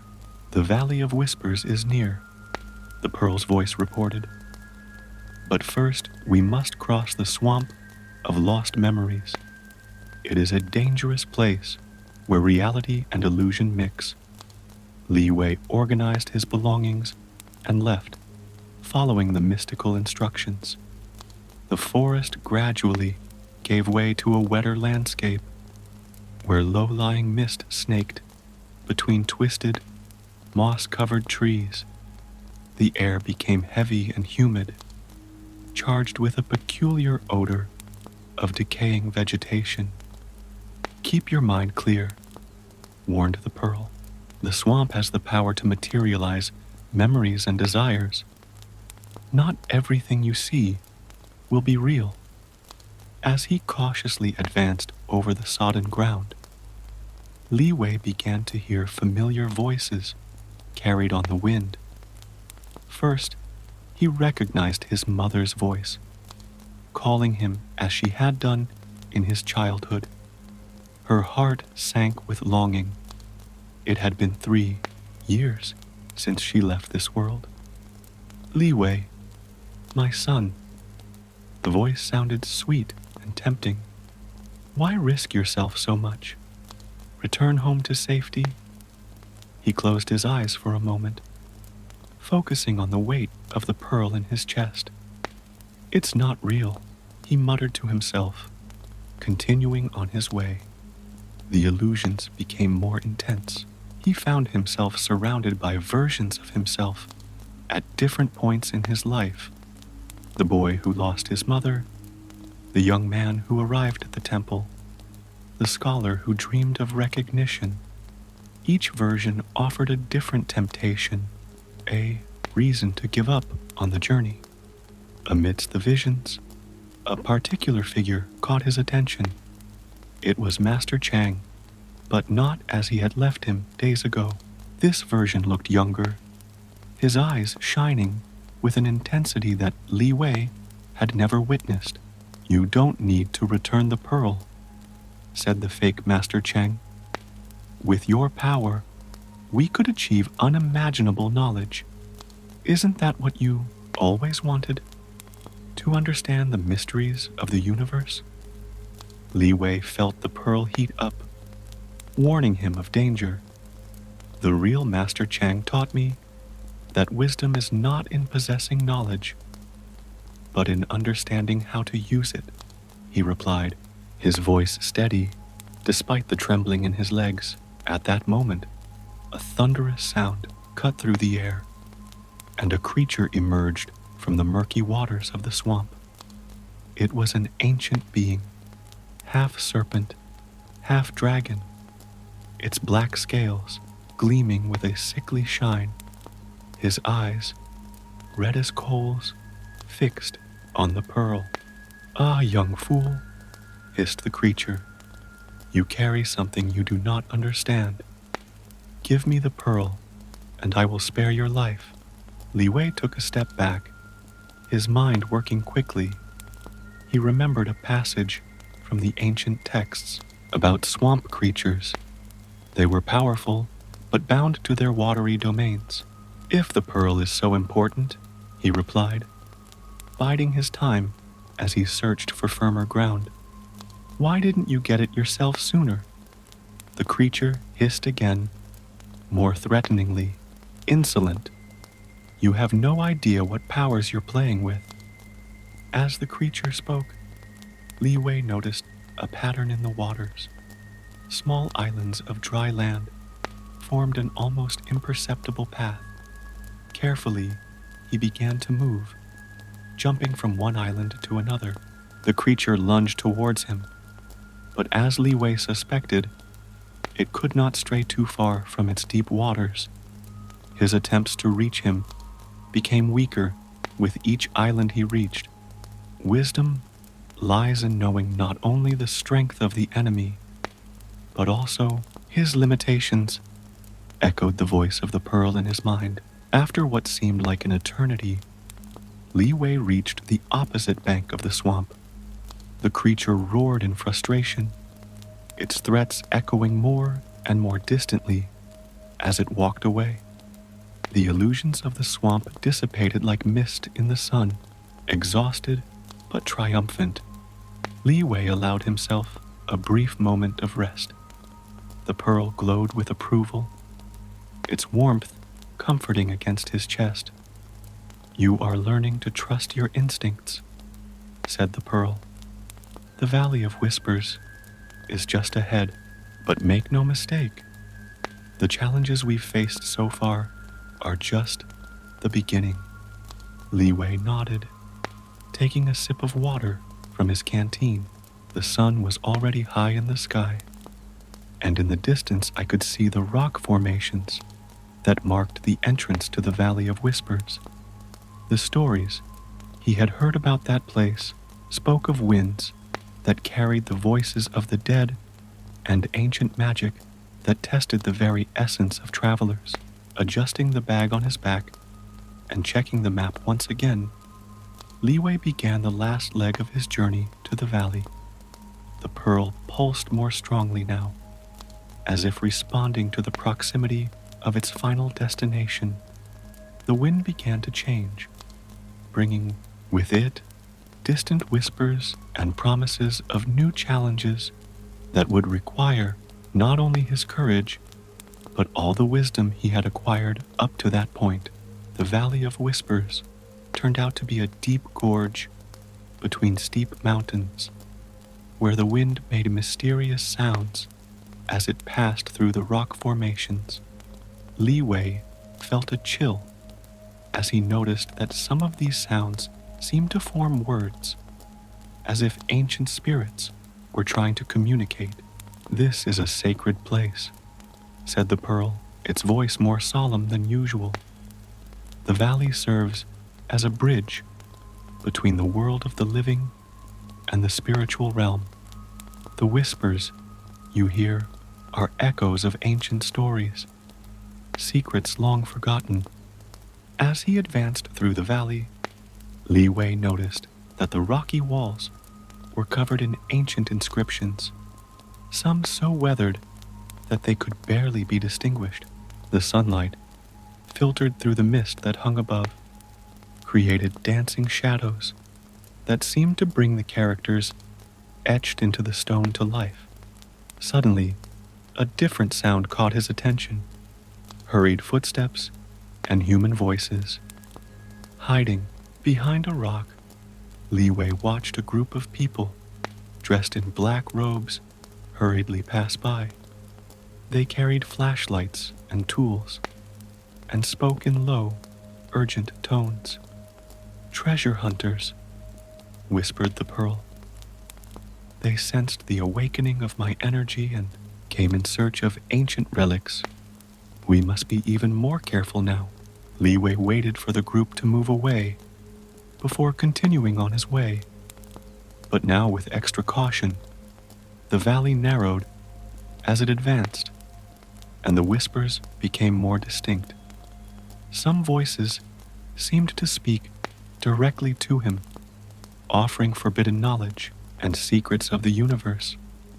"Young scholar," called a particularly clear voice, "why serve as a mere messenger when you can be a teacher? The Pearl contains knowledge that could make you the wisest of men."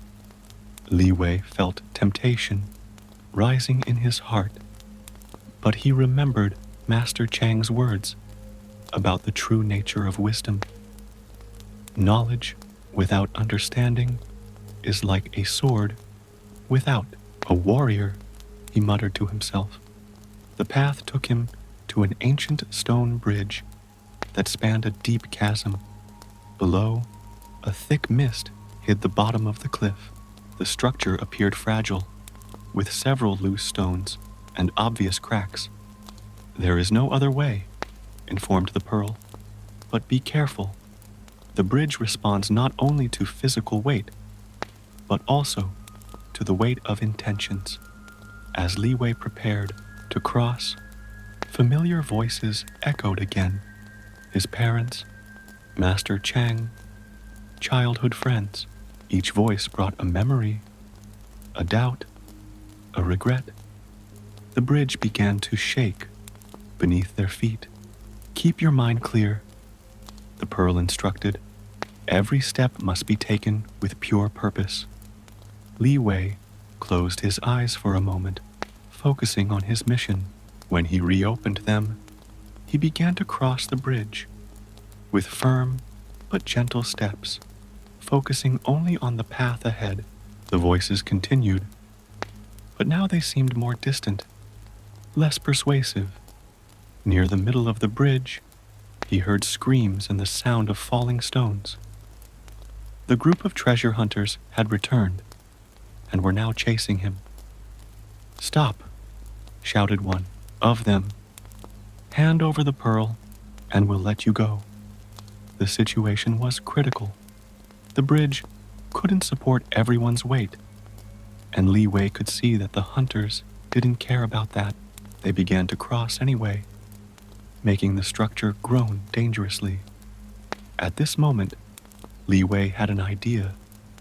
He picked up the bronze bell he had used in the forest and rang it 3 times. The crystal clear sound reverberated through the valley, amplified by the natural echoes from the rock walls. The whispers from the valley responded, turning into a deafening chorus. The treasure hunters stopped Stunned by the unearthly sound, the bridge began to vibrate more intensely, and stones began to come loose. Li Wei ran to the other side as the ancient structure finally gave way, taking with it the pursuers who were unable to retreat in time. Breathless, but safe on the other side, Li Wei watched as the mist swallowed the screams of the treasure hunters. The pearl shined more brightly, as if approving his action. Not only have you preserved the mission, she said, but you have also prevented greedy people from desecrating this sacred place. The path ahead opened into a natural chamber, its walls covered in crystals that emitted a soft light. In the center, an ancient altar waited, its shapes resembling a dragon's scales. We're close now, said the pearl, its light pulsing in tune with the cave's crystals. Eternal Cloud Peak is just beyond this chamber, but before we proceed, you must pass one last test. From the floor of the chamber, shadows began to rise, taking human shapes. Lai Wei recognized each of them. They were manifestations of different aspects of himself: ambition, fear, doubt, pride. To achieve the Dragon of Wisdom, the pearl explained, you must be at peace with all sides of your being. Only then can you understand the true nature of wisdom. Li Wei faced his shadows, preparing himself for what would be perhaps his biggest challenge yet. The sun was beginning to set outside, painting the sky visible through an opening in the chamber's ceiling with shades of purple and gold. Time was running out, and the fate of his journey would depend on how he faced these dark versions of himself. Li Wei stared at his shadows in the crystalline chamber, each of them reflecting a different aspect of his personality. The first shadow advanced, its eyes shining with unbridled ambition. Think of all the power we could have, said the shadow in his own voice. Why hand over the pearl when we can use its wisdom to become invincible? Li Wei took a deep breath, remembering all the lessons learned during his journey. True power is not in dominating others, but in understanding yourself, he replied. Calmly, the shadow of ambition dissipated like smoke, only to be replaced by the manifestation of his fear. This version of himself seemed smaller, shrunken, his eyes wide with terror. We are not worthy of this mission, whispered the shadow of fear. We will fail, and the world will suffer for our incompetence. Fear teaches us caution, Li Wei replied, but it should not paralyze us. Every challenge I have faced has proven to me that I am more capable than I knew. One by one, Li Wei confronted his shadows. For pride, he demonstrated humility. When in doubt, he showed confidence based on experience. For the anger, he offered understanding.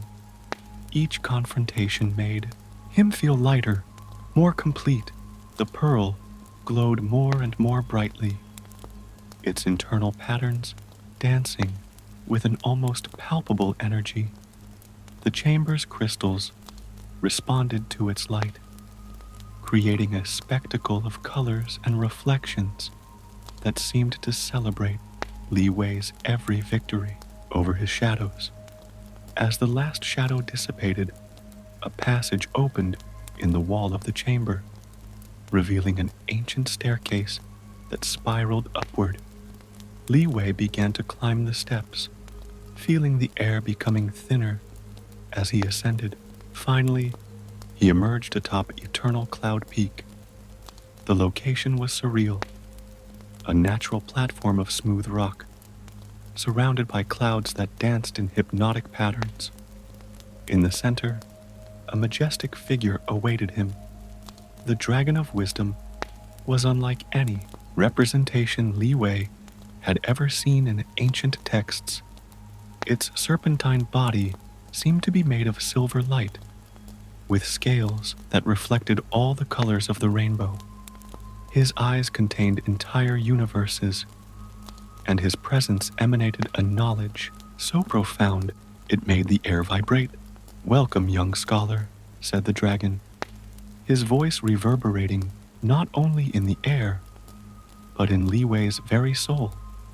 "I see you've learned a lot on your journey." Li Wei bowed deeply, taking the pearl away from his chest. "I came to return what belongs to you, honored guardian." The dragon bowed its majestic head. "Before you do, tell me, what have you learned on your journey?" Li Wei reflected for a moment, mentally going over all his experiences. "I learned that true wisdom is not in possessing knowledge, but in understanding how to use it. That our strength comes not just from what we know, but from how we choose to act, and that every challenge, every choice, every moment of doubt or fear is an opportunity for growth." A smile seemed to form on the dragon's face, and that is why the pearl chose him, not for his thirst for knowledge, but for his ability to understand his true nature. Li Wei extended the pearl toward the dragon, but to his surprise, the mystical being didn't take it immediately. "The pearl doesn't just contain knowledge," the dragon explained. "It is a test, a means of identifying those who are worthy of carrying true wisdom. You have proven your worth, not by resisting the temptations of power, but by understanding that wisdom is a journey, not a destination." With a graceful movement, the dragon touched the pearl with its snout. The object began to glow brightly, and Li Wei felt a pleasant warmth spread throughout his body. The knowledge contained in the pearl flowed to him, not like an overwhelming torrent, but like a gentle stream, revealing not mystical secrets, but a deeper understanding of himself and the world. "You are now a keeper of wisdom," declared the dragon, "not through mystical powers or forbidden knowledge, but through the understanding you have gained. Return to your temple and share what you have learned, not through words, but through actions and choices." The surrounding clouds began to move more quickly, creating a spectacle of light and shadow. Li Wei felt a deep peace wash over him, finally understanding that his journey was not ending, but just beginning in a new way. "Always remember," said the dragon as his form began to merge with the clouds. "True wisdom is not in having all the answers, but in continuing to ask the right questions." When Li Wei returned to the Golden Dragon Temple many days later, Master Chang was waiting for him with a serene smile. The old monk didn't need words to understand that his young apprentice had returned transformed. In the library, where it all began, Li Wei now sat not only to study ancient texts, but to guide others on their own journeys of discovery. The physical pearl had returned to its guardian, but its true essence, the understanding that wisdom is a continuous path of growth and discovery, remained alive in her heart. And on clear nights, when the wind blew from the mountains bringing ancient stories, Li Wei smiled, knowing that his greatest adventure had been the inner journey of self-knowledge and understanding. True wisdom, after all, was not in the mystical pearl, but in the choices we make and the lessons we learn along the way.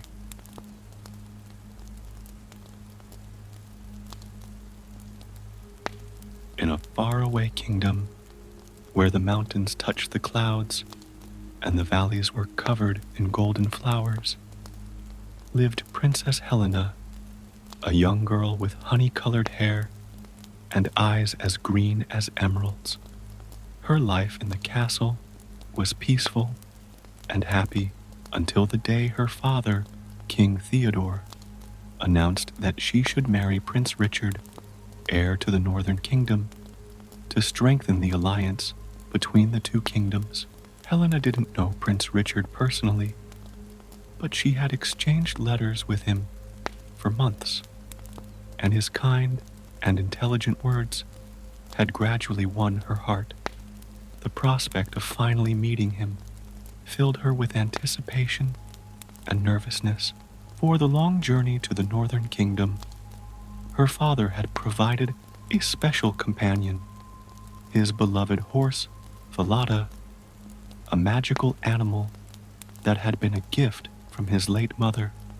Falada was no ordinary horse. His white coat shone like pearls in the sun, and his deep blue eyes held ancient wisdom. Most extraordinary was her ability to speak, a gift she kept secret from almost everyone except Helena. From an early age, the princess and Falada shared conversations and secrets, becoming inseparable confidants. Marta, her personal maid, was assigned to accompany her on the journey. Marta was an ordinary-looking young woman, with black hair always tied up in a severe bun and brown eyes that hid an unbridled ambition. For years, she served Helena, silently observing the privileges and luxuries of royal life, nurturing an envy that grew day by day. On the morning of her departure, Helen's queen mother, who had died some years before, made herself present with 3 special objects: a handkerchief embroidered with 3 drops of her blood, the horse Falada, and a golden amulet that was to protect her daughter during the journey. "Guard these gifts with your life," the queen had said on her deathbed, "for they carry ancient and powerful magic." The entourage set off at dawn, with Helen riding Falada and Marta on a common horse. The first few hours of the journey went smoothly, with the 2 women passing through green fields and small villages. Helena chatted animatedly with Falada in whispers, while Marta rode a few paces behind, her face a mask of false submission. It was during the first rest stop, near a crystal-clear stream, that Marta's true intentions began to reveal themselves. As Helena bent down to get a drink of water, the precious handkerchief slipped out of her dress. Marta, who was watching attentively, quickly picked it up and hid it in her own clothes. "My princess," said Martha in a honeyed voice, "are you thirsty? Allow me to fetch you some water." Helena, in her natural kindness, accepted the offer. As she bent down to receive the glass of water from her maid's hands, Marta seized the moment to snatch the golden amulet from Helena's neck. The princess, realizing the betrayal, tried to react, but Marta had already pulled out a dagger she had been hiding. "Now listen to me carefully, princess," whispered Marta with venom in her voice. "From now on, we'll change places. You will wear my simple clothes, and I will wear your royal robes. If you dare tell anyone the truth, this dagger will find your heart before you can finish your sentence." Helena, trembling with fear and surprise, looked to Falada for help. The horse advanced a few steps, but Marta was quicker, pressing the blade against the princess's neck. "And if this magical horse tries to interfere," she threatened, "I guarantee that your precious neck will be the first to meet my blade." With tears in her eyes, Helena was forced to exchange her fine clothes for Marta's simple attire. The maid, now dressed as a princess, mounted Falada. Despite the animal's silent protests, remember, warned Marta, one word about this, and it will be the end of you. In the northern kingdom, you'll be just a servant, and I'll be the princess everyone expects. The journey continued with the roles reversed.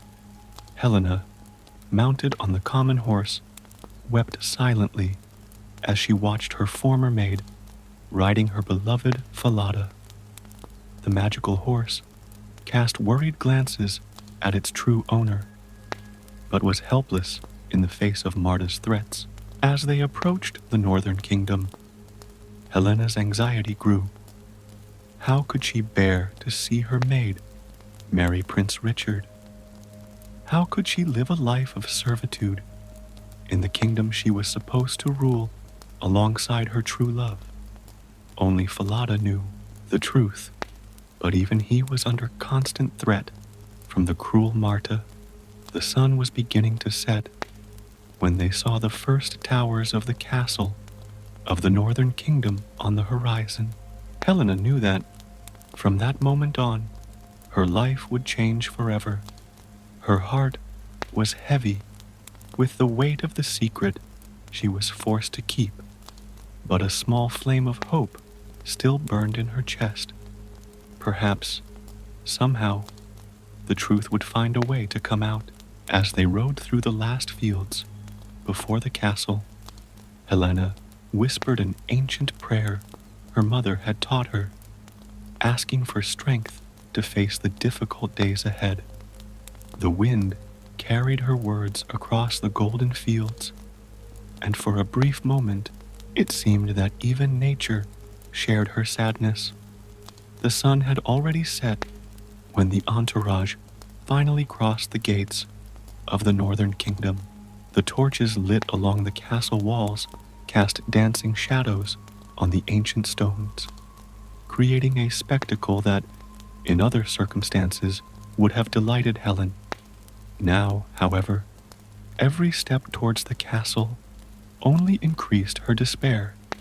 In the main courtyard, a small crowd was anxiously awaiting the arrival of the future princess. Prince Richard himself was there, tall and elegant in his royal blue robes, his eyes anxiously scanning the entourage in search of the one with whom he had exchanged so many affectionate letters. Helena felt her heart squeeze when she saw him for the first time, recognizing in him the same kindness that came through in his letters. Marta, displaying a studiedly graceful posture on Falada, dismounted with the help of 2 page boys. Her triumphant smile could barely disguise the glint of greed in her eyes when Prince Richard approached to kiss her hand. Helena, standing in the back as a simple servant, watched the scene with a mixture of horror and sadness. "Welcome to the northern kingdom, my princess," said Richard, his voice soft, just as Helena had imagined it from the letters. "I hope the journey wasn't too tiring."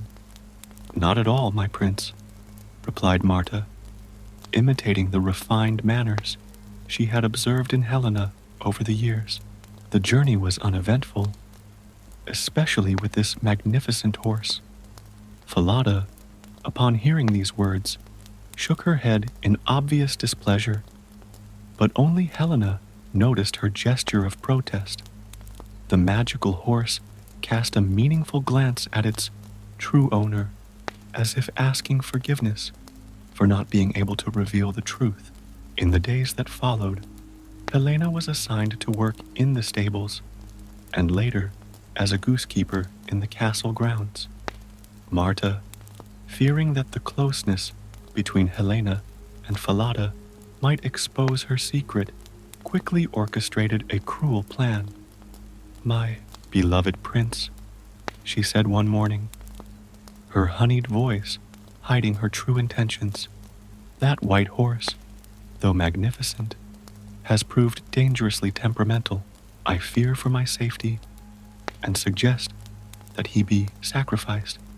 Ricardo, although surprised by the request, didn't want to upset his fiancée. He ordered Falada to be taken to the slaughterhouse, much to the dismay of Helena, who watched helplessly as her most faithful friend was led away to his death. The night before the execution, Helena managed to sneak out to the stables. She found Falada in his stall, his blue eyes shining sadly in the darkness. "My dear friend," she whispered through her tears, "forgive me for not being able to save you." "Don't cry, my princess," Falada replied softly. "Even after my death, I will continue to watch over you. Ask the executioner to fix my head on the great portal through which you pass every day with the geese. That way, I'll still be able to see you and, perhaps, help you when the time is right." The next morning, mustering all her courage, Helena approached the executioner. She offered him a small gold coin that she had kept with her, begging him to grant her request to fix Falada's head on the portal. The man, moved by her tears and attracted by the coin, agreed. From that day on, every morning when Helena passed the gate leading the geese to the fields, she exchanged words with Falada's head. "Ah, Falada, you're hanging there," and the head would reply, "Ah, young princess, you pass this way. If your mother knew of your misfortune, her heart would break without mercy." A young shepherd named Conrad, who often took his flock to graze in the same fields as Helen, began to notice these strange conversations. He also noticed something else. Helena's long, honey-colored hair shone like gold in the morning sun, and when she combed it, little winds would appear out of nowhere, carrying leaves and flowers through the air. There was something magical and noble about this simple goosekeeper, something that didn't match her apparent position. Conrad began to observe her more closely, intrigued by the mystery surrounding her. Meanwhile, in the castle, Marta continued her farce, but was beginning to show signs of nervousness. She couldn't reproduce Helen's natural grace, and her replies to the letters mentioned by Richard sounded empty and confused. The prince, although kind, was beginning to notice small inconsistencies in his fiancée's behavior. One afternoon, while Helena was tending the geese, a particularly strong wind tore off the scarf she was wearing to hide her hair. The golden locks danced in the air, catching the sunlight in a way that seemed supernatural. Conrad, who was watching the scene from afar, decided he could no longer keep his suspicions to himself. The young shepherd began to ask discreet questions among the castle servants, collecting small details about the arrival of the princess and her mysterious maid. Little by little, a bigger picture began to form in his mind, a picture that suggested something was very wrong at the court of the Northern Kingdom. What Conrad didn't yet know was that his investigations would end up playing a crucial role in revealing the truth.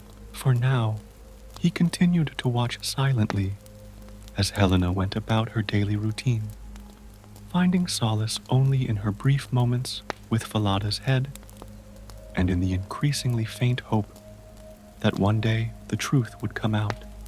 Conrad's suspicions grew each day. He watched Helena in the fields with the geese. His discreet investigations led him to discover more intriguing details about the arrival of the supposed princess and her servant. During his conversations with other castle servants, he noticed that many also found something strange about the behavior of the prince's fiancée. One particularly cold morning, while Helena was passing through the gate with her geese, her usual conversation with Falada was interrupted by an unexpected sound. Prince Richard was walking through the nearby gardens, and for the first time heard the strange exchange of words between the goosekeeper and the horse's head. Intrigued, the prince hid behind a pillar to take a closer look. There was something familiar in the melodious voice of the young woman talking to the horse's head, something reminiscent of the tone of the letters he had enjoyed so much. His eyes widened at the sight of Helena's golden hair shining in the dawn light, a far cry from the austere appearance of his fiancée. Conrad, who was also witnessing the scene, noticed the prince's presence and decided it was time to share his discoveries. He discreetly approached Richard and, bowing respectfully, asked for a private audience. In the royal office, Conrad related his observations of the last few days, Helena's strange powers over the wind, her conversations with the horse's head, and the natural nobility that emanated from her simplest gestures. The prince listened attentively, connecting these details with the inconsistencies he had noticed in his fiancée's behavior. "There's something else, Your Highness," said Conrad hesitantly. The older servants comment that the false princess shows ignorance of events mentioned in the letters that Your Highness and the real princess exchanged. Ricardo felt his heart squeeze. The doubts he had tried to ignore were now taking on form and substance. He decided that he had to find out the truth, but carefully, so as not to alert the impostor. Meanwhile, in the fields, Helena continued her work with the geese, unaware of the discoveries being made. Her only company, apart from the birds, was a little boy called Lucas, the son of one of the cooks, who helped her with her daily chores. Lucas had grown fond of Helena, enchanted by the stories she told him during long afternoons in the fields. One day, while playing with a golden feather he had found, he made an innocent remark that would have great consequences. "You know, Helena," he said, "you talk like the people in the castle, not like the other servants. And when you tell stories about queens and princesses, it sounds like you were really there." Helena felt a shiver run down her spine. Before she could reply, she noticed movement in the nearby bushes. It was Marta, who had apparently chosen that moment for a stroll through the castle gardens. The false princess's face was livid with anger. She had heard the boy's comment and feared that her lies were beginning to fall apart. That evening, Marta summoned Helena to her chambers. "You're getting careless, you fool," hissed Marta, once again holding the dagger she always carried. "Maybe it's time to make sure you can never tell stories to anyone again." But before Marta could do any harm, a firm knock sounded on the door. It was Prince Richard, accompanied by Conrad and some guards. The shepherd had witnessed Marta dragging Helena into the castle, and, fearing for the safety of the goosekeeper, had warned the prince. "My dear bride," said Ricardo with studied calm, "I hope I'm not interrupting anything important." His eyes traveled around the room, noticing the dagger in Marta's hand and the fear in Helena's eyes. Marta tried to hide the weapon, but it was too late. In her haste, she dropped the handkerchief embroidered with the 3 drops of blood of Helena's queen mother. The precious fabric slid across the floor to the prince's feet. "Interesting," murmured Richard, picking up the handkerchief. "This embroidery bears the royal seal of the southern kingdom. How could an ordinary maid have obtained such a gem?" Just then, a strong wind blew through the open window, ruffling Marta's carefully tidied hair and loosening Helena's golden locks. The contrast between the two women had never been so evident. Lucas, who had followed the group to the castle, snuck into the room and ran to embrace Helena. "Tell the truth," he whispered. "Tell it like in your stories, where good always wins in the end." Helena looked at the prince's gentle face, Conrad's encouraging smile, and Lucas's hopeful expression. Finally, her eyes found the quivering dagger in Marta's hand. It was time to choose between fear and the truth. "I am Helena, the true princess of the Southern Kingdom," she declared, her voice gaining strength with every word.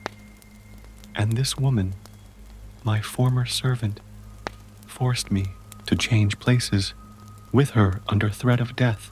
The silence that followed her statement was broken only by the clang of the dagger falling to the ground as the guards finally overpowered Marta.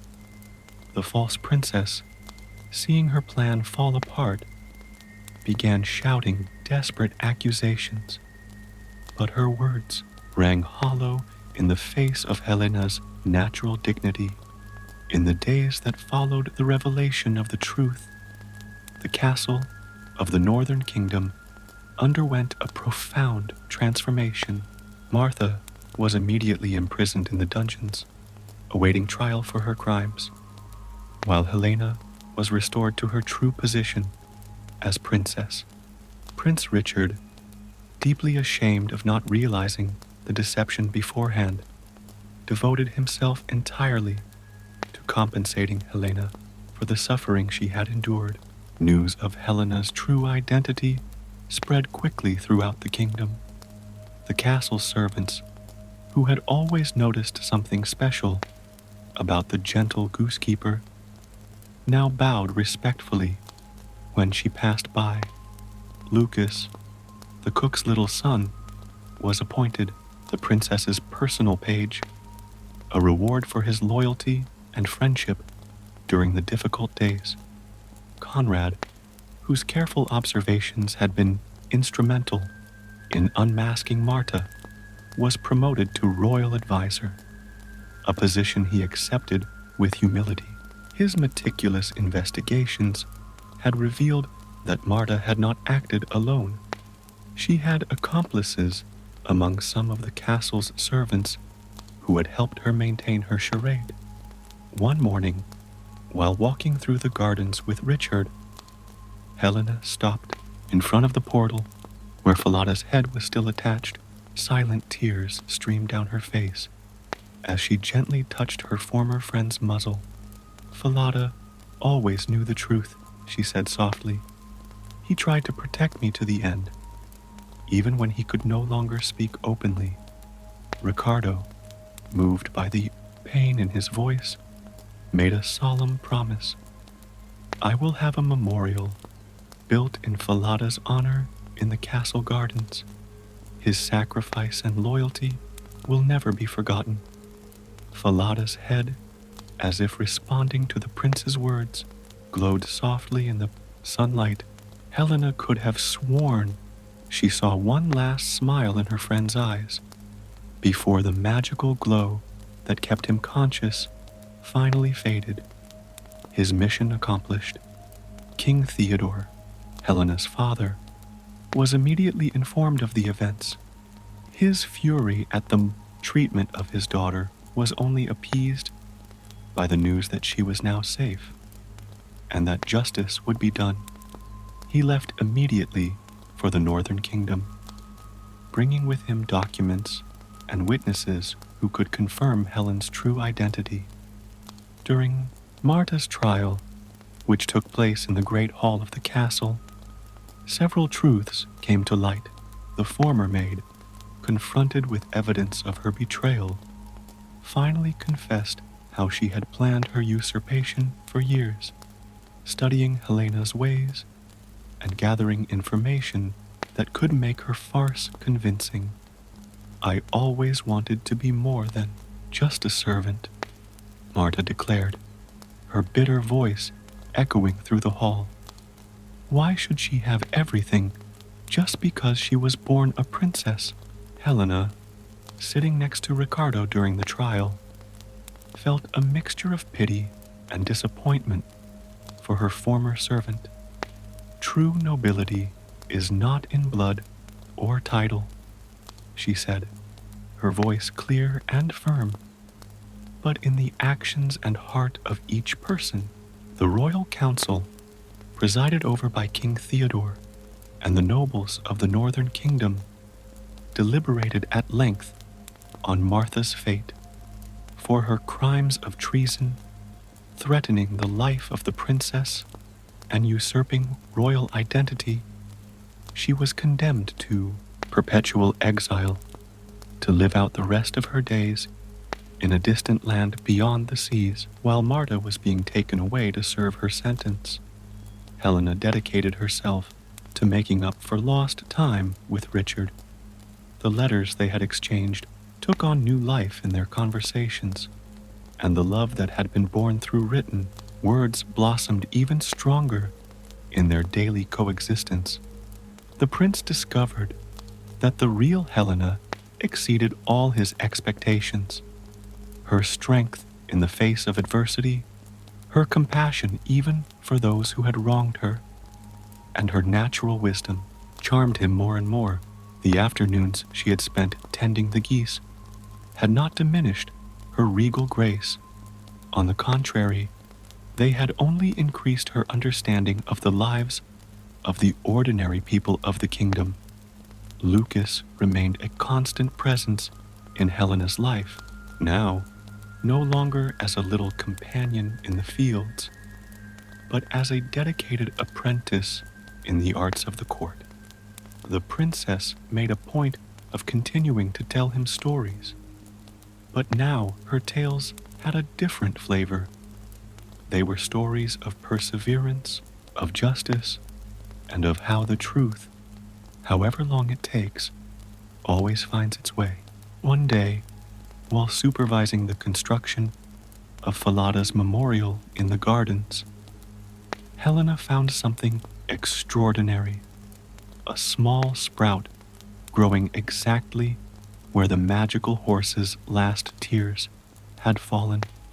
As the days went by, the sprout grew into a tree with silver flowers, whose petals, the gardener said, shone under the moonlight like Falada's hair. This discovery seemed like a sign from heaven, a blessing for the future that lay ahead. Helena and Ricardo's wedding was scheduled for the next full moon, when the magic tree's flowers would be in full bloom. Preparations began immediately, with envoys going out to all the allied kingdoms with ornate invitations. The story of the princess who became a goosekeeper and regained her throne thanks to the loyalty of a magical horse, the friendship of a child, and the shrewdness of a shepherd began to spread throughout the lands. Bards composed songs about his journey, and mothers told his story to their children before bed, a reminder that truth and goodness always prevail. On the eve of the royal wedding, the northern kingdom was ablaze with celebration. The streets were decorated with silver flowers from the Falada tree, their magical reflections dancing in the twilight.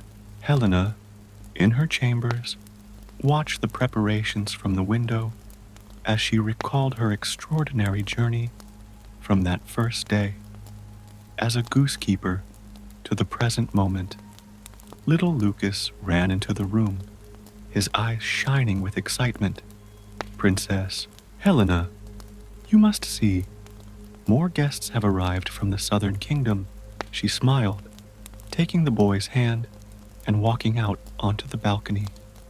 Indeed, a new caravan was crossing the castle gates, bringing more friends and family to celebrate the union of the two kingdoms. Among the new arrivals, Helena recognized her old tutor, Lady Beatrice, who had taught her etiquette and history since childhood. The sight of the old woman brought tears to her eyes, tears of joy, so different from those she had shed during her trying days. Conrad, now in his official robes as a royal advisor, coordinated the reception of the guests with admirable efficiency. His perspicacity, which had once served to uncover the truth about Martha, was now proving equally valuable in the castle's administration. He had become one of the most respected members of the court, proving that true nobility comes from character, not birth. On the morning of the wedding, while the first lights of day were still painting the sky, Helena paid one last visit to the spot where Falada's memorial had been built. The magical tree that had grown there was covered in flowers, as if Falada himself wanted to present his princess with a gift on her special day. A gentle breeze rustled the branches, making the silver petals dance in the air. "Thank you, my faithful friend," whispered Helena, touching the trunk of the tree. For a moment, she thought she heard Falada's distant neighing in the wind, a final blessing from her magical protector. The great hall of the castle was transformed for the ceremony. Gold and blue tapestries, representing the colors of the two kingdoms, covered the walls. Enchanted crystals floated in the air, filling the room with a soft, ethereal light. The guests began to arrive, nobles from all the neighboring kingdoms, each bringing gifts and good wishes for the bride and groom. Lucas, proud in his new royal pageboy uniform, led the guests to their seats with a dignity that made Helena smile. The boy had grown up a lot since his days in the fields with the geese, but he retained the same purity of heart that had made him see through appearances and recognize the real princess beneath the imposed disguises.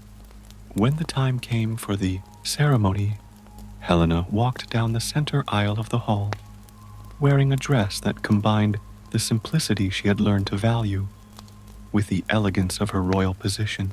Tiny silver flowers from the Falada arbor were entwined in her golden hair, shining like stars. Ricardo, waiting at the altar, felt his heart race at the sight of her. In the months since the truth had been revealed, his love for Helena had only grown stronger. He admired not only her beauty, but her strength, her compassion, and her wisdom, qualities that no impostor could ever emulate.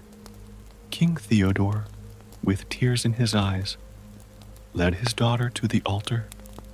Along the way, Helena saw familiar faces, the castle servants who had been kind to her in her days as a goosekeeper, the nobles who had helped her regain her rightful place, and even some of the geese, which Lucas had insisted on bringing to the ceremony, properly behaved in a small decorated pen in the garden. During the exchange of vows, an extraordinary phenomenon occurred. The flowers on the Falada tree, which had been used for decoration, began to emit a soft silver glow. It was as if the ancient magic that had protected Helena during her journey was manifesting its approval of the union. The banquet that followed the ceremony was a celebration of the union, not just of two hearts, but of two kingdoms. Historians present commented that they had never seen an alliance strengthened in such a unique way, through hardship, truth, and true love. Conrad, in his speech as royal advisor, recalled the extraordinary story he had witnessed. "Today we celebrate not just a wedding," he said, but the triumph of truth over deceit, of goodness over unbridled ambition, and of love over fear. As the night wore on, Helena and Ricardo danced under the stars in the castle garden near the Falada tree. The soft music mingled with the whisper of the silver leaves, creating a magical melody that seemed to tell their story for generations to come. You know, said Helena, resting her head on Ricardo's shoulder, when I was looking after the geese, I dreamed of this moment, but I feared it would never come true.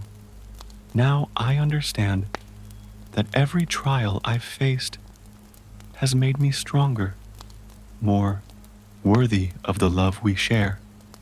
Ricardo gently kissed her forehead. You've always been worthy, my dear.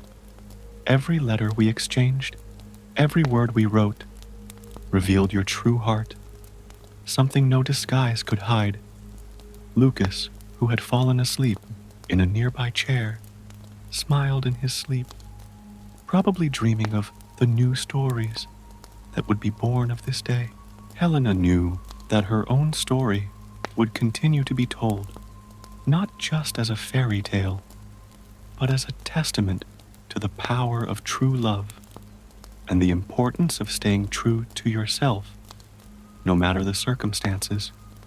And so, under the glow of the stars and the magical flowers of Falada, a new chapter began in Helena and Ricardo's story, a chapter of love, truth, and magic, which would continue to inspire hearts for many generations to come.